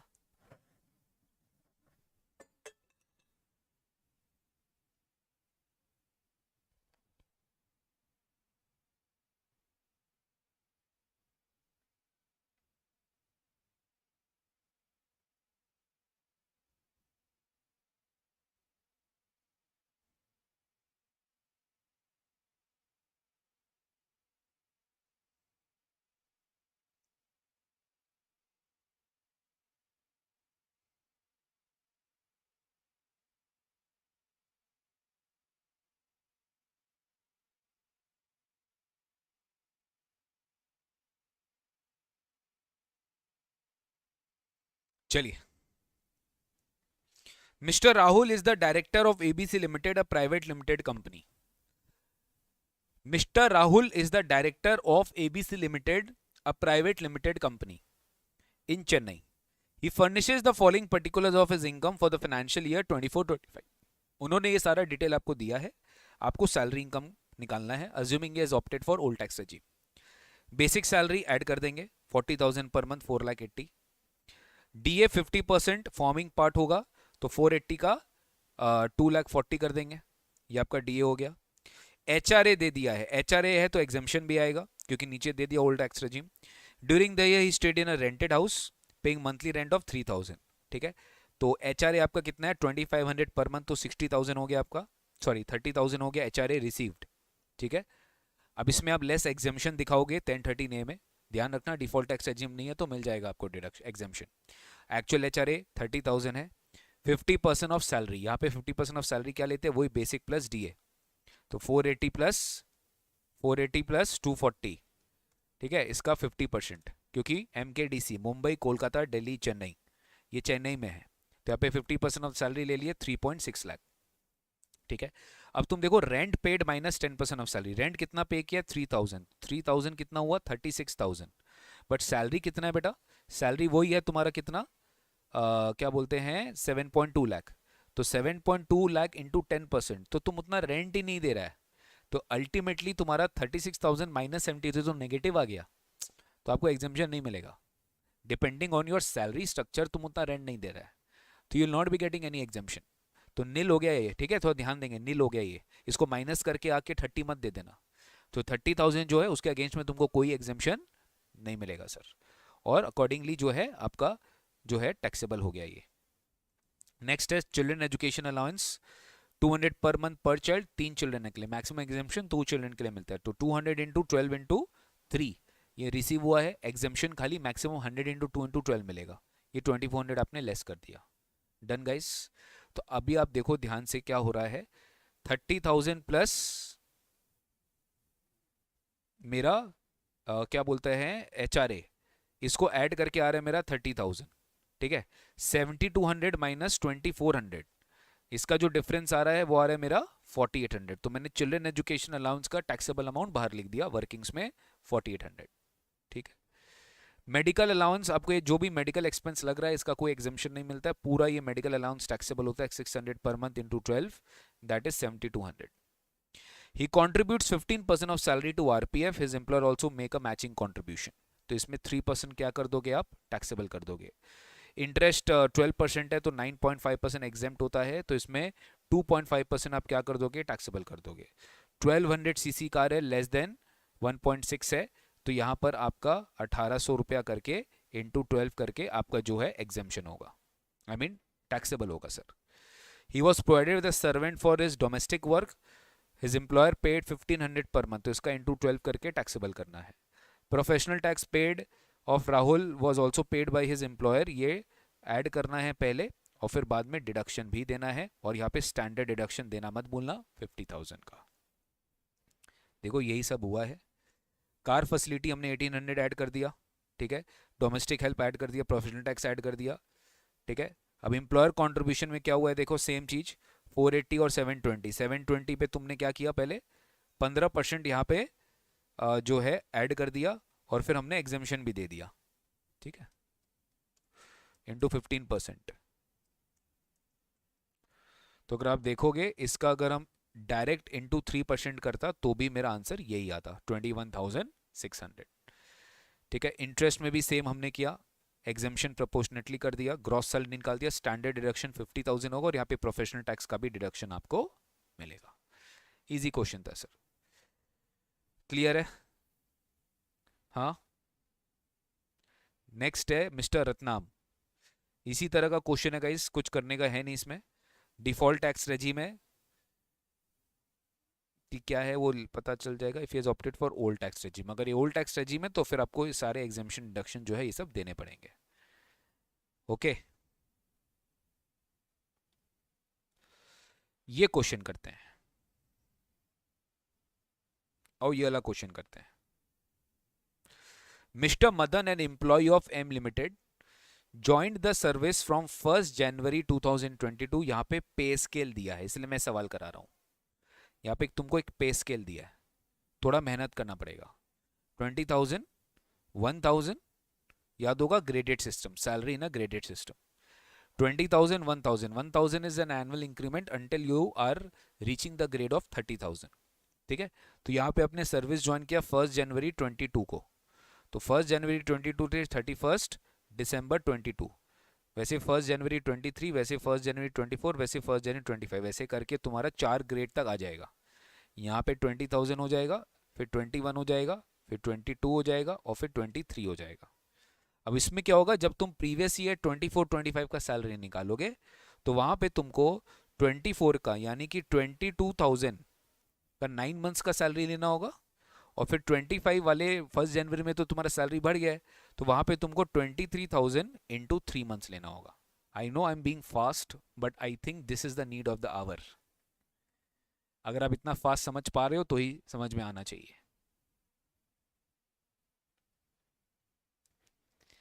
ठीक है। तो 22 आपको पहले पूरा प्रॉपर वो सैलरी ग्रेडेड सिस्टम निकालना पड़ेगा, देखो यही हुआ है। 22 आपने पूरा ऐसे निकाला है, फिर 22,000 इंटू 9 प्लस 23,000 इंटू 3, तो ये आपका क्या हो गया है, बेसिक सैलरी आ गया 2,67,000, ठीक है। अब आपको बता दिए सीए सीधा डीए क्या है, 40% ऑफ द बेसिक सैलरी, तो जो भी मेरा ये है डीए, ये मेरा इसका 40% हो जाएगा, डन। नेक्स्ट आपको बता दिए एचआरए मिला है 4,000 per month, he paid 3,000 per month for Bangalore house, Bombay, Kolkata, Delhi, Chennai, तो यहाँ पे 40% मिलेगा, तो 4,000 पर मंथ है यहाँ पे, ठीक है। तो 4,000 पर मंथ में क्या हो गया मेरा 48,000। अब मेरे को एग्जेम्पशन कैसे मिलेगा, सेम मैं यहाँ पर एक्चुअल एचआरए निकाल लिया, फिर यहाँ पे सैलरी कितना है 267 और 106,800, तो 267 और 106,800, तो यहाँ पे आ रहा है मेरा सैलरी, ठीक है। तो 30% इसका मैं 40% कर रहा हूँ, मेरा इन दोनों का टोटल करके तो मेरा 149,250 आ रहा है। अब ध्यान देंगे इसी का जो मैं 40% किया हूँ, ये मेरा सैलरी अमाउंट है 373,800 का, ठीक है। इसी का मैं 10% करूँ अगर, तो रेंट पेड कितना है मेरा, रेंट पेड कितना है, रेंट पेड ये मेरा 37,380 आ रहा है, minus 10% of salary. Rent paid कितना है मेरा 3,000 पर मंथ, तो 36, सॉरी 3,000 नहीं होगा, आई थिंक ये 5,000 होगा, ठीक है। ये 5,000 पर मंथ है, तो 60,000 माइनस दिस गिव्स यू 22,620, तो excess of rent paid over 10% of salary वो आपका लिस्ट ऑफ द फॉलोइंग हो गया 22,620, 48,000 से माइनस किए ये आपका 25,380 हो गया, ठीक है। एंटरटेनमेंट अलाउंस मिला, ओनली गवर्नमेंट एम्प्लॉय को इसका एग्जेम्पशन मिलता है, यहाँ पे नहीं मिलेगा, तो 400 इंटू 12 पूरा का पूरा टैक्सेबल कर देंगे। यहाँ पे जो एक्चुअल एक्सपेंसेस है इसका कुछ नहीं करना है, इग्नोर करना है। ही contributed 3,500 per month to his RPF, employer also contributed the same amount, same है गाइस, ठीक है। इंटरेस्ट इतना है 9%, तो आपको जो है पूरा का पूरा एग्जेम्पशन मिल जाएगा, ठीक है। ही contributed 3,500 per month to the recognised provident fund, ठीक है। तो यहाँ पे आप इंटू 12 करके कर लेंगे, और फिर आप इंटू 12 किए तो 42,000 आया, और सैलरी का 12%, सैलरी का 12%, तो सैलरी मेरा कितना है 373,800, इसका 12% कर रहा हूँ तो 44,856 आ रहा है, एक्सेस ही एग्जेम्पशन है, तो कुछ भी टैक्सेबल नहीं होगा, एम्प्लॉयर कंट्रीब्यूशन का भी इंटरेस्ट भी कुछ टैक्सेबल नहीं होगा, क्योंकि 9.5% तक एग्जेम्प्ट होता है, 9% ही है। प्रोजेक्ट अलाउंस पूरा टैक्सेबल हो जाएगा, ठीक है, प्रोजेक्ट अलाउंस पूरा टैक्सेबल हो जाएगा। Following expenses were borne by the company on behalf of Mister Madan, ठीक है, मदन के बिहाफ में ये सारे जो है आपको, अच्छा यहाँ पे इन्होंने अज्यूम किया कि प्रोजेक्ट अलाउंस ऑफिशियल पर्पस के लिए है, तो वो आप नहीं भी कर सकते हैं गाइस, ठीक है, वो आप नहीं भी कर सकते, आप बोलेंगे नहीं इट इज़ पर्सनल पर्पस, तो वो हो सकता है कि आपको एग्जेम्पशन, यहाँ पे बेसिकली उन्होंने एग्जेम्पशन मान लिया है, तो यहाँ पे इन्होंने दे दिया है, एग्जेम्पशन मान लिया है इन्होंने। इलेक्ट्रिसिटी बिल और प्रोफेशनल टैक्स कंपनी ने पे किया है, तो ये पूरा ऐड होगा 2000 और 5000, ठीक है, 2000 5000 ऐड होगा। फिर नीचे medical expenditure of 16,000 not in a recognise medical institute, ये भी कंपनी ने रिम्बर्स किया है, तो ये भी टैक्सेबल होगा, 16,000 पूरा ऐड बैक हो गया। लेस तुमको प्रोफेशनल टैक्स वापस से करना पड़ेगा जो एम्प्लॉयर ने पे किया है, और स्टैंडर्ड डिडक्शन 50,000। प्रोजेक्ट अलाउंस जो है ये अज्यूम किया गया है कि it is used for official purpose and hence it is not taxable, it is fully exempt, ठीक है। Illustration 10, illustration 10, Mr. Amit is working with ABC Limited for previous year 24-25. He furnished the following information. उन्होंने ये सारा information furnish किया है. He paid professional tax और आपको finally पूछा है assuming that he has opted for old tax regime. आपसे क्या पूछा है? Assuming he has opted for old tax regime. Assuming he has opted for old tax regime. तो basic salary 32,000 है, उसका into 12 taxable कर दिए, DA 20% टैक्सेबल कर दिए, ठीक है, मेडिकल अलाउंस 1500 पर मंथ पूरा का पूरा 18,000 टैक्सेबल कर दिए, 500 per month entertainment allowance again पूरा का पूरा 6,000 इंटू 12 टैक्सेबल कर दिए। एम्प्लॉयर कॉन्ट्रीब्यूशन टू आरपीएफ 32,000 में सैलरी का जो है अपन 12% जो है, सॉरी हाँ, यहाँ पे 12% अपने लेस करेंगे सैलरी में, तो आपका एक्सेस एग्जेम्पशन आ रहा है, तो कुछ भी टैक्सेबल नहीं होगा। इंटरेस्ट क्रेडिटेड 12%, तो यहाँ पे 9.5 तक ही होगा, 2.5% क्या कर देना, टैक्सेबल कर देना, तो यहाँ पे देखो उतना ही टैक्सेबल हो गया। बैलेंस एग्जेम्प्ट, मतलब एग्जेम्प्ट हो गया, उतना टैक्सेबल हो गया। Motor car less than 1600 CC है, इंटायर एक्सपेंस ड्राइवर के साथ है, बोर्न बाय एम्प्लॉयर, तो यहाँ पे 2400 का कैलकुलेशन करेंगे अपने, क्या 1800 प्लस 900, मतलब सॉरी 2700, 1800 प्लस 900 2700 के हिसाब से अपने कैलकुलेशन करेंगे, छोटा गाड़ी है, ठीक है, 1800 plus 900। Children education allowance 2 children है, 500 पर मंथ है, तो 100 इंटू 2 इंटू 12 का एग्जामेशन दे देंगे। तो प्रैक्टिस के लिए इतना रिपीटिशन पॉसिबल नहीं है, आप भी जानते हैं, ये एग्जामेशन दे देंगे। Rent free house in Chennai for which employer page a rent of 3,000 per month, उससे क्या मतलब है, एम्प्लॉयर क्या रेंट पे कर रहा है, हाँ अगर ये एम्प्लॉयर का रेंटेड है तो तुमको यहाँ पर जो है सैलरी के साथ कंपेयर करना पड़ेगा, ठीक है, तो यहाँ पे 3,000 पर मंथ है, तो ये अच्छा क्वेश्चन है। 36,000 3,000 इंटू 12 और 10% of salary which ever is lower से आपको करना है, तो यहाँ पे सैलरी कितना दिया हुआ था सर, सैलरी तुम्हारे यहाँ पे 384, ठीक है, 384 यहाँ पर आएगा, प्लस आपके सारे के सारे अलाउंसेज एड बैक हो जाएंगे, ये बहुत अच्छा क्वेश्चन था, तो ये हो गया मेरा 1,04,400, तो 384 प्लस 1,04,400 488,400 आ रहा है, और इसका मेरे को 10% लेना है, तो डेफिनेटली मेरा रेंट पेड कम है, तो एम्प्लॉयर का जो रेंट पेड है उससे ज़्यादा तुम्हारा इनकम नहीं हो सकता है, तो 36,000 जो होगा that is your final RF। I hope you understood, ये रेंटेड था बाई एम्प्लॉयर, तो एम्प्लॉयर रेंट पे लेके रखा है, तो रेंट चार्जेस और 10% of salary which is lower, ये होता है आपका RF है। Cost of furniture provided in the house, तो ये 10% सीधा ले लोगे, सीधा 10% 5,000।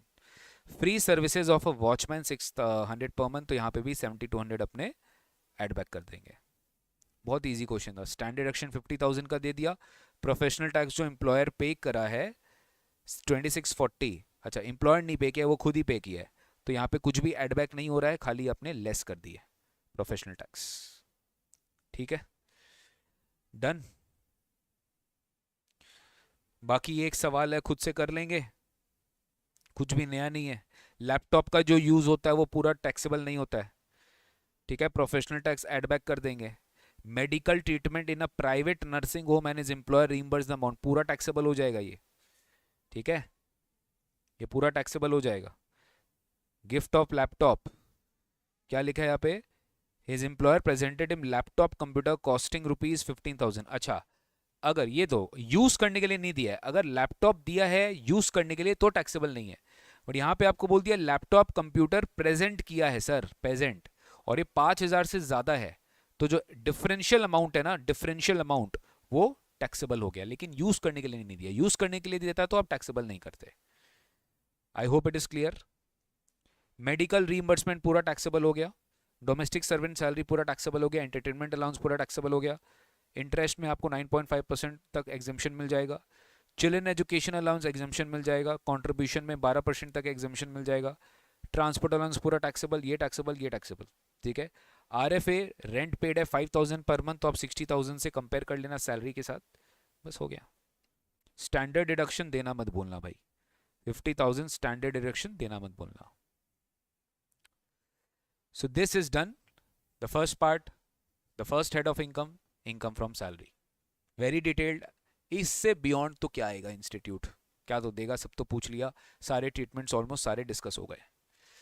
अब अपने बढ़ते हैं towards our next topic, that is income from house property. Let's get started. Income from house property में आते हैं। ठीक है, इनकम फ्रॉम हाउस प्रॉपर्टी में सबसे बड़ा मिस्टेक जो स्टूडेंट्स करते हैं वो है 24B interest calculation. Pre construction interest कैसे निकाले, पोस्ट कंस्ट्रक्शन कैसे निकाले, एकदम क्लियर कर देता हूं। Pre construction interest is the interest for the period starting from the date on which the loan was taken till 31st March of the year preceding the year of completion of the construction। जिस साल आपका house complete हुआ उसके just पहले वाला 31st March तक your pre construction period will over, and for that particular period whatever interest has been computed, you will be getting deduction over 5 equal annual installments from the year in which your construction was completed. That's it. And this pre-construction interest will be under the overall limit of deduction of 2 lakh in case of self-occupied property. But if you are under default tax regime, you will not get even that. आपको 2 लाख का deduction नहीं मिलेगा SOP के case में अगर आप default tax regime में हो। स्टार्ट करते हैं। Mister Solanki constructed a house in Pune. ये छोटे छोटे क्वेश्चन जो है ना, यही आपको एकदम एग्जाम में डिफिकल्ट लगने लग जाते हैं। तो Solanki constructed a house in Pune for his own residence. The construction of the house started on 1st July 2021 and it was completed on 31st October 2024। क्या हो रहा है, कंस्ट्रक्शन स्टार्ट हुआ 1st जुलाई 21 को एंड कंप्लीट हुआ 31st अक्टूबर 2024 को, यानी कि इसका एक बार देख लेते हैं। For this purpose he took a loan this on 1st जुलाई 21। ठीक है, उसी दिन वो लोन लेता है। तो जिस साल कंप्लीट हो रहा है वो 31st अक्टूबर 24 है, इसके पहले वाला 31st मार्च क्या है, 31st मार्च 24 है। तो 1st जुलाई 21 से लेके 31st मार्च 2024। ठीक है, तो इस पीरियड का प्री कंस्ट्रक्शन इंटरेस्ट माना जाएगा। Solanki repaid 8 lakh of principal on 1st April 24। Determine the amount of admissible interest for assessment year 25-26 if he opts for the old regime. अगर वो ओल्ड रेजिम के लिए ऑप्ट करना चाह रहा है तो बताओ उसको यहाँ पर कितना डिडक्शन मिलने वाला है। तो एकदम क्लियर है, करेंट ईयर इंटरेस्ट 1st अप्रैल 24 से लेकर 31st मार्च 25 होगा। यस सर, क्योंकि करेंट ईयर ही हाउस प्रॉपर्टी का पहला साल है। तो यहां पर आप एकदम क्लियर हो कि 20 लाख का पूरा 10%। ठीक है, 20 लाख का पूरा 10% इंटरेस्ट पोस्ट कंस्ट्रक्शन 20 लाख। अच्छा, ही रीपेड ऑन 1st अप्रैल 24, ये मैं नहीं देखा, sorry. He repaid on 1st अप्रैल 24, तो 20 लाख पे 8 लाख वो रीपे कर दिया, तो बचा 12 लाख। 12 लाख पे 10%, तो हो गया 1,20,000। He repaid 8 lakh principal on 1st April. तो 24-25 में मेरा जो इंटरेस्ट लगेगा वो रिड्यूस प्रिंसिपल पे लगेगा, that is 1,20,000। Am I clear on this? वो रिड्यूस प्रिंसिपल पे लगेगा, दैट इज 1,20,000। ठीक है,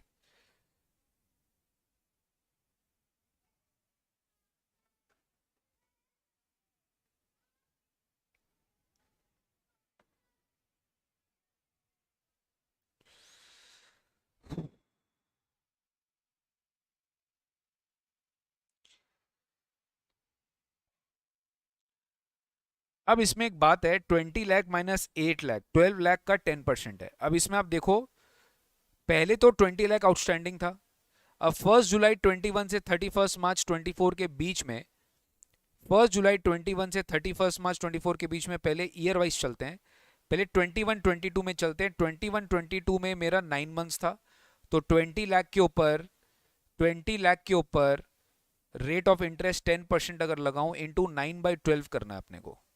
तो 20 लाख के ऊपर 10% into 9/12, which is coming to 1.5 lakh. Similarly next 22-23 पे 20 lakh into 10% into full year 22-23, यहाँ पे 2 लाख हो गया। सेम 23-24 20 लाख इंटू 10% इंटू 12, यहाँ पे 2 लाख हो गया। टोटल आपका इंटरेस्ट आ रहा है 5.5 लाख। ये आपको 5 इक्वल एनुअल इंस्टॉलमेंट्स में डिवाइड करना है। तो 5.5 lakh divide by 5, divide by 5 कितना हो गया? 1,10,000 हो गया। तो प्री कंस्ट्रक्शन पीरियड मेरा 1,10,000 है, पोस्ट मेरा 120 है, टोटल मेरा 230 है, मेरा ओवरऑल जो लिमिट है वो 2 लाख है। तो मेरे को लिमिट कितना करना पड़ेगा? 2 लाख। काफी स्टूडेंट सोच रहे होंगे सर 2 लाख अगर ऐसे लिख देंगे तो क्या चलेगा? नहीं चलेगा, आपको ये पूरा कैलकुलेशन दिखाना पड़ेगा दोस्त। You will have to show these calculations. तो I think this question was very clear for you to understand the concept of pre construction and post construction interest. Next चलते हैं इलस्ट्रेशन 2 में। Mister Thakur has 3 houses, he is the owner of 3 houses, उनका 3 घर है। From the following information particulars compute is income from property and assuming he has opted for old tax regime. तभी यार deduction calculation होता है, वरना new tax regime में तो नहीं होता है। 3 घर है, आपको सोल्यूशन बताना है तीनों का मिलाकर। फर्स्ट हाउस देखो सिचुएटेड इन दिल्ली, वो लेट आउट है, ठीक है। चलो फर्स्ट हाउस लेट आउट है, फ्रॉम 1 अप्रैल 23 से लेट आउट है 20,000 per month, which was vacated by tenant on 31 January 2025, मतलब कि 2 मंथ्स वेकेंसी है इस प्रॉपर्टी में। ओके, म्यूनिसिपल वैल्यूएशन दे दिया है, म्यूनिसिपल टैक्स दे दिया है, पेड है, फेयर एंड स्टैंडर्ड रेंट दे दिया है, इंटरेस्ट भी दे दिया है, और कंस्ट्रक्शन प्रॉपर्टी का कंप्लीट हुआ 31 दिसंबर 18। तो 18-19, 19-20, 20-21, 21-22, तो यहाँ पर तुम सोचना भी मत कि कोई इंटरेस्ट का कोई पॉइंट आएगा pre construction. In the current year 15,000 has been recovered for recovery of unrealised rent, तो ये आपको -30% करके क्या करना पड़ेगा? टैक्सेबल करना पड़ेगा करेंट ईयर में। तो एक एक करके चलते हैं, पहले हाउस 1 का पूरा कर लो। हाउस 1 में क्या है? Municipal value 2 lakh, fair rent 2.2 lakh, which ever is higher 2.2 lakh, but not exceeding standard rent 2 lakh. तो 2 लाख क्या हो जाएगा आपका? 2 लाख क्या हो जाएगा आपका? Expected rent. 2 लाख क्या हो जाएगा आपका? Expected rent.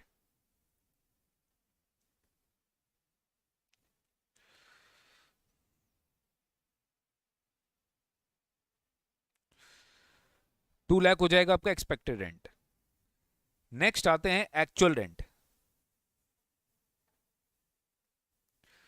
20,000 इंटू 12 करते हैं तो 2.4 लाख आ रहा है। ध्यान देना वेकेंसी 2 मंथ्स का है, तो 2 इंटू 20 करेंगे तो 40 हो जाएगा, और ये आपका 2 लाख हो जाएगा नेट रेंट। तो ध्यान दो, एक्चुअल रेंट 2,40,000 है, एक्सपेक्टेड रेंट मेरा 2 लाख है, but because of vacancy actual rent कम हो गया। तो आपको लेना तो क्या है? Actual rent. तो 2 लाख क्या हो गया मेरा? जीएवी हो गया। I hope you understood. 2 lakh क्या हो गया मेरा? जीएवी हो गया। एनीवेज ये दोनों सेम ही अमाउंट का रहे, तो 2 लाख ही आपका जीएवी होगा सर, ग्रॉस एनुअल वैल्यू, ठीक है। 2 लाख ही आपका जीएवी होगा, ये हो गया आपका gross annual value. Next, municipal tax कितना है? 18% ऑफ म्युनिसिपल वैल्यू। तो म्युनिसिपल वैल्यू कितना है? 2 लाख, तो 18% कितना हो जाएगा? 36,000। आप एनएवी निकाल लेंगे, इसका 30% भी निकाल लेंगे। इंटरेस्ट दिया हुआ है 60,000, लेट आउट है, पूरा लेस कर देंगे, 1,09,200 आ गया। लेस करने के बाद इसका टोटल डिडक्शन, नेट इनकम हो गया आपका 54,800। Second house is situated in Kolkata, which he has transferred to his wife in 97 without any consideration. तो डीम्ड ओनरशिप लग जाएगा इसमें। द म्युनिसिपल वैल्यू, इससे जो भी इनकम आएगा उसका इनकम माना जाएगा। He is the deemed owner. Because he has transfer to his wife without adequate consideration. Municipal value दे दिया 5 lakh. He uses his house for his own residence. SOP है ये, यानी इससे जो लॉस आएगा वो भी मेरा लॉस. म्यूनिसिपल टैक्स पेड, इससे कोई मतलब नहीं है. He took a loan for purpose of repairing. Repairing का मैक्सिमम डिडक्शन 30,000 होता है. इंटरेस्ट कितना है 1.65. ये सबसे कोई मतलब नहीं है गाइज. हमें मैक्सिमम डिडक्शन 30,000 ही मिलेगा. तो सेकंड हाउस के केस में एकदम इजी था. Net NAV 0. सीधा इंटरेस्ट ऑन लोन जो है आपको 30,000 माइनस करना और आपका नेगेटिव -30 आएगा, which you can set off with the income from HP1. ठीक है. अब आते हैं third house. The house consist of 2 identical flats. ये एरिया वाइज क्वेश्चन है. 2 आइडेंटिकल फ्लैट्स है कोलकाता में. One flat has been used by him for own residence. ठीक है, कर सकते हैं एनुअल वैल्यू लेन. And another one is let out. He receive 30,000 as rent. Municipal value आपको दे दिया है 1 लाख और म्यूनिसिपल टैक्स भी आपको बोल दिया पेड है. ठीक है, तो यहाँ पर कोई इंटरेस्ट नहीं दिया है. ये थोड़ा सा देखने वाली बात है. मतलब यहाँ पे कुछ इंटरेस्ट है ही नहीं, तो सीधा आप लेट आउट पोर्शन का निकाल लो. 30,000 एज रेंट है, तो he has receive 30,000 as rent from the house. Net municipal value कितना है 1 लाख का है. ठीक है, तो थोड़ा ध्यान देंगे.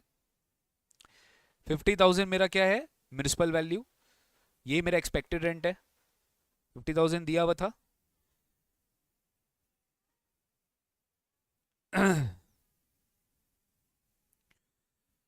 Just a minute.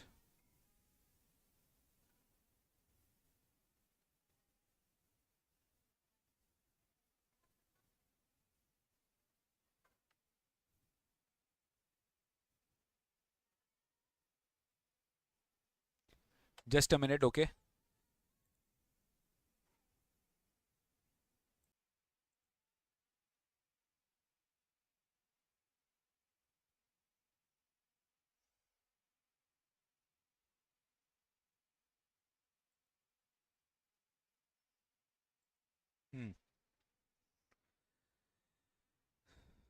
यहाँ पे दिए net municipal value of the house is 1 lakh. He receive 30,000 as rent from the house. इसमें कुछ सिली मिस्टेक हुआ है शायद, ये आप इग्नोर कर देना. यहाँ पे म्यूनिसिपल वैल्यू दिया है 50,000 का. ठीक है, यहाँ दिया है म्यूनिसिपल वैल्यू 1 लाख का. ओके, तो ये आपका 50,000 और 50,000 के हिसाब से क्वेश्चन हुआ है. अच्छा सॉरी, ये तो आइडेंटिकल फ्लैट्स है. It's my mistake. ये तो आइडेंटिकल फ्लैट है.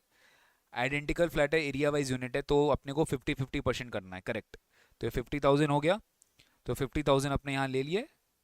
ठीक है, अब म्यूनिसिपल टैक्स भी आपको हाफ ऑफ करना है. सब कुछ सही है बेटा, सब कुछ सही है. म्यूनिसिपल टैक्स भी आपको हाफ ऑफ करना है.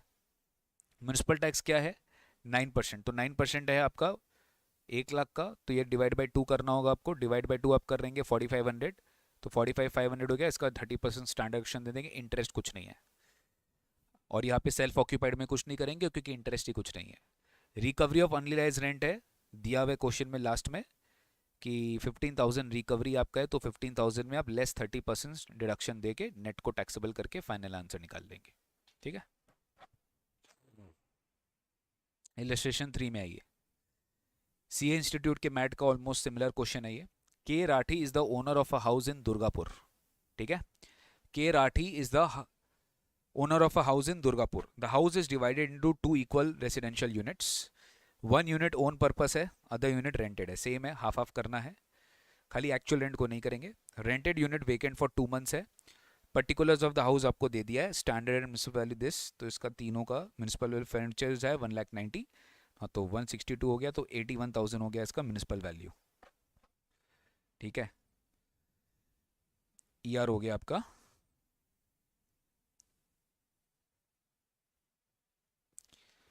अब इसमें ध्यान देना, एक्चुअल रेंट कितना था आपका 8,000 इंटू 12 96,000.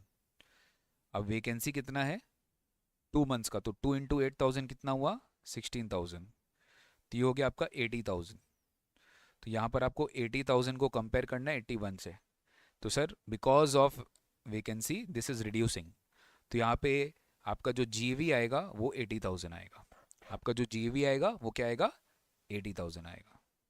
ग्रॉस एनुअल वैल्यू आपका क्या है यूनिट बी का 80,000. ठीक है, म्यूनिसिपल टैक्स कितना है 15% ऑफ म्यूनिसिपल वैल्यू। तो म्यूनिसिपल वैल्यू कितना है यहाँ पर 1,90,000 का हाफ, तो 1,90,000 का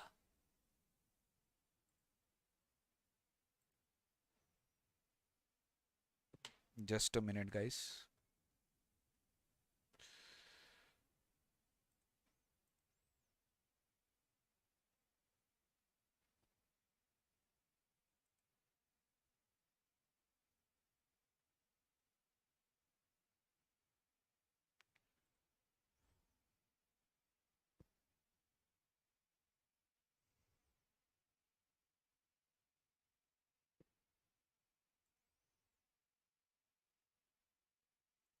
हम्म,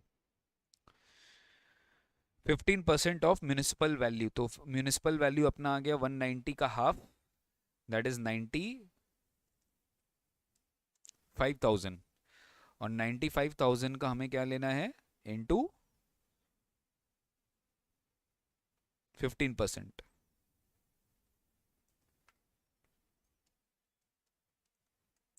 14,250। तो एनईवी कितना हो गया 65,007, सॉरी 65,750, ये अपना एनएवी हो गया। इससे अपने स्टैंडर्ड डिडक्शन दे दिए 30%। Interest on borrowed capital 2,500 per month है, तो 2,500 इंटू 12 हो गया 30,000 का आधा इंटू 2 इंटू हाफ, तो 15,000 इधर हो गया 15,000 इधर हो गया। फाइनल आंसर आपका ये आ गया एचपी यूनिट बी से। यूनिट ए से लॉस आ गया 15,000। फाइनल आप सेट ऑफ करके अपना इनकम निकाल लिए। क्लियर है सर?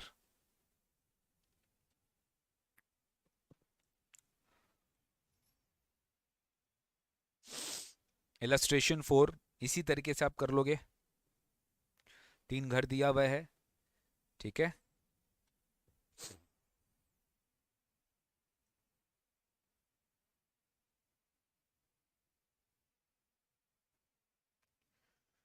मैं आपको ये कराता हूँ, इलस्ट्रेशन 5 देखिए।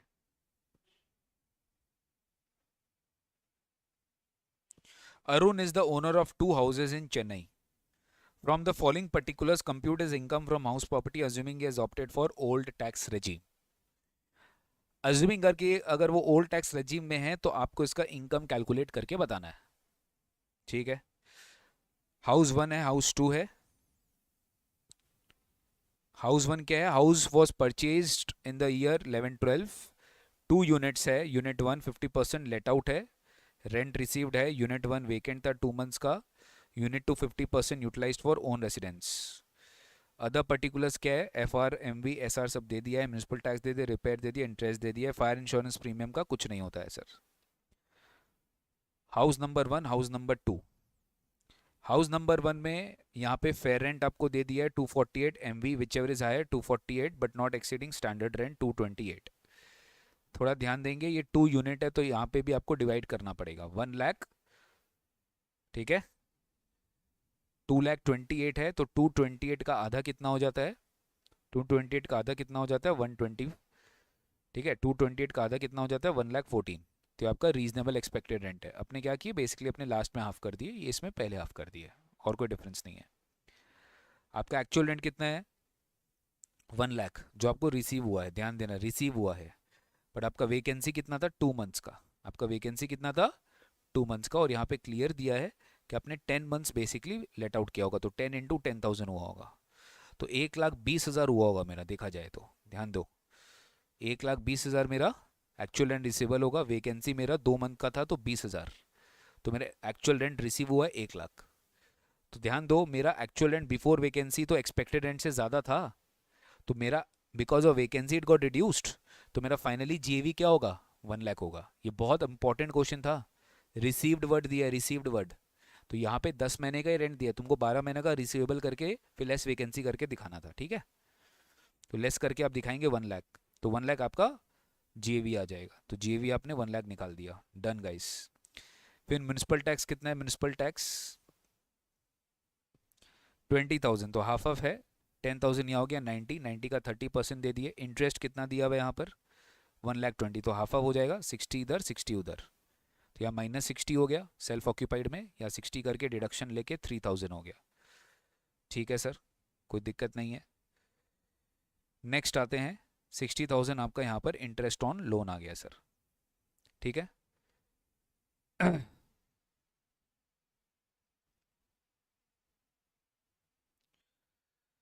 ये हो गया हाउस प्रॉपर्टी 1 से।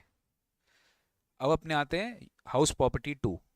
Arun is also using this house for the purpose of his residence since 2022। House 2 में अरुण क्या कर रहा है, वो 2022 से अपने लिए रेसिडेंस के लिए यूज कर रहे हैं, तो ये एसओपी है।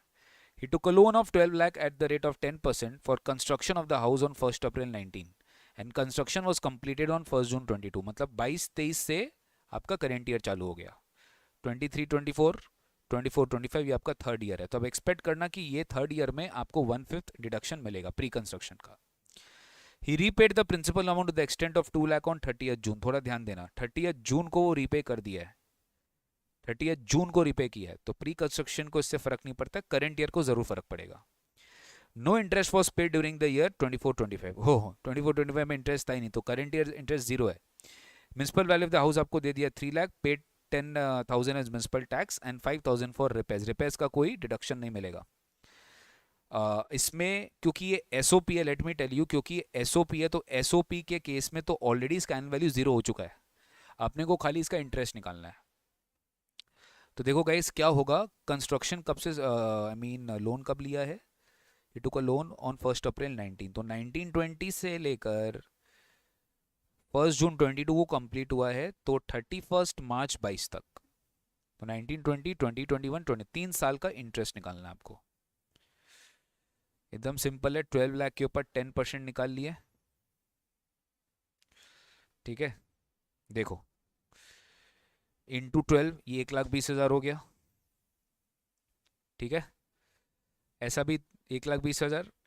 फिर नेक्स्ट 2021 में भी 120 और 2021 21 22 में भी 31st मार्च 22 तो आपको निकलना 360 आ गया, डिवाइड बाई 5 कर दिए 72,000 आ गया। 360 डिवाइड बाई 5 72,000 आ गया, ठीक है।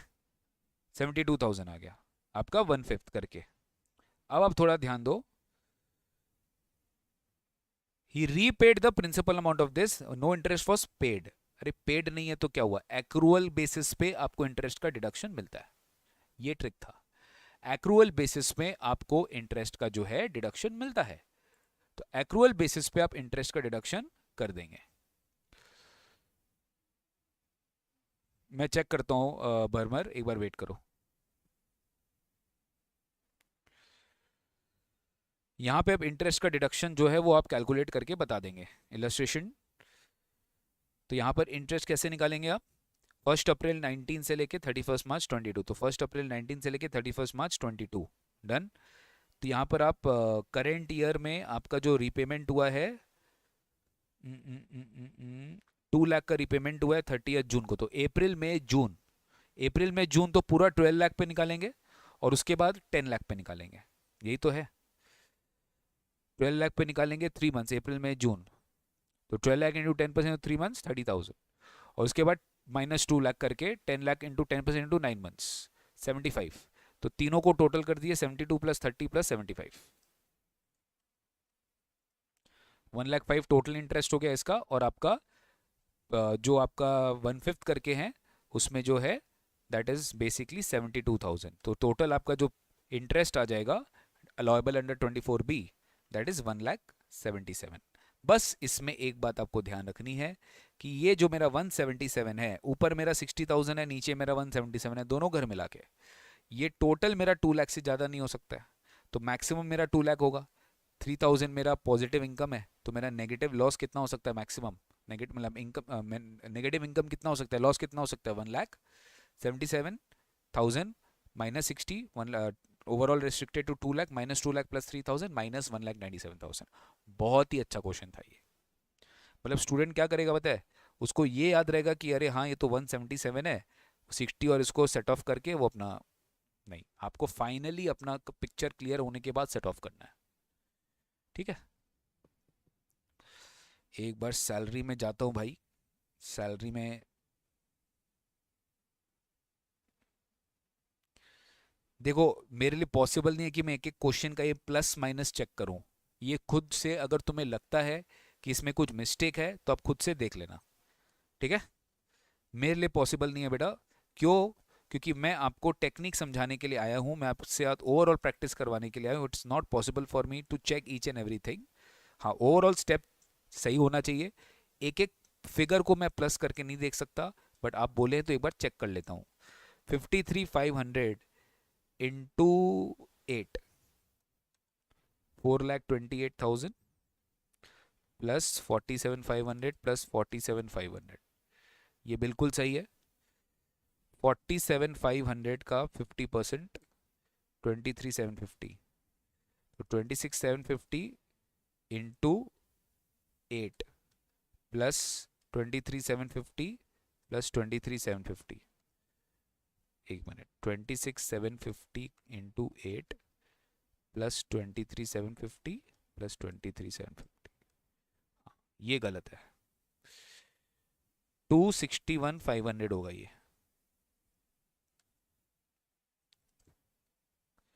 784,500 होगा ये. अकॉर्डिंगली ये भी 78,450 हो जाएगा. भरमर प्रसाद पुहान जी, कंफर्म करिए.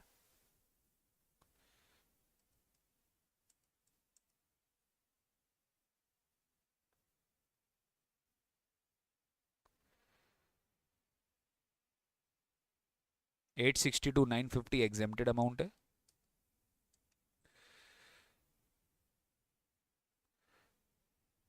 272,050 टैक्सेबल अमाउंट हो जाएगा. ठीक है, एक बार चेक देख लेना आप लोग.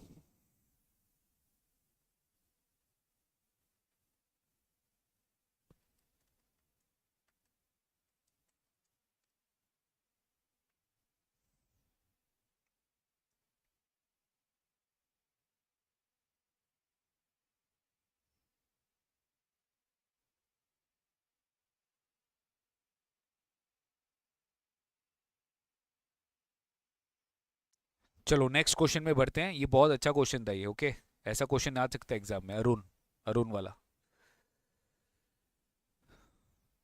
ये को ओनर का क्वेश्चन है. Mister Ramesh is a co owner of a property along with his brother.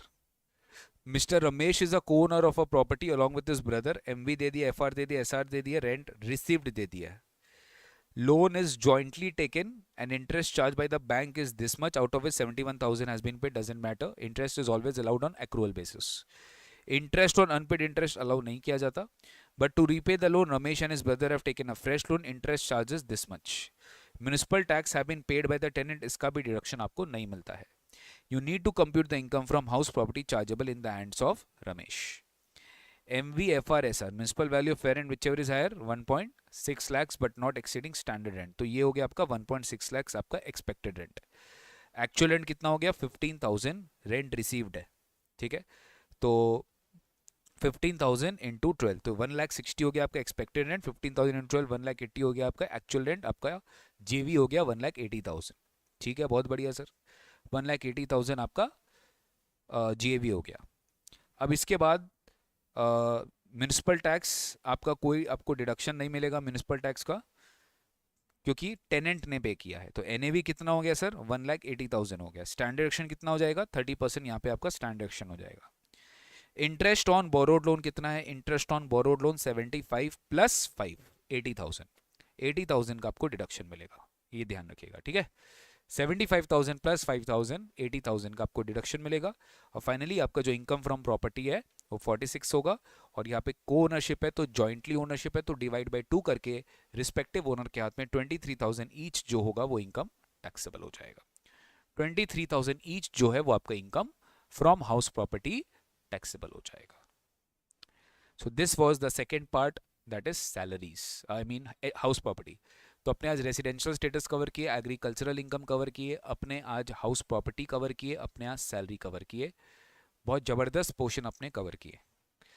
Next आएगा आपका पीजीबीपी. ठीक है, नेक्स्ट आएगा आपका पीजीबीपी. चलो, पीजीबीपी जो है वो मैं आपको नेक्स्ट क्लास में कराऊंगा, क्योंकि हो सकता है आप लोग में से काफ़ी स्टूडेंट जो है जो थोड़े से टायर्ड हो गए होंगे. कोई बात नहीं, अगले क्लास में हम लोग इसको कंटिन्यू करेंगे. पीजीबीपी रहेगा, फिर कैपिटल गेन रहेगा.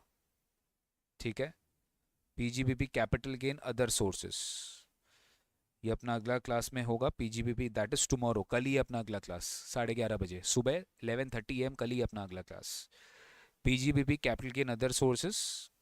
ठीक है, फिर आपका बेसिकली जो है set of and carry forward of losses हो गया, टोटल इनकम हो गया, ये सारे हेड से पूछा जाएगा। तो बाकी का जो पोर्शन है बेटा अपने कल करते हैं, ठीक है।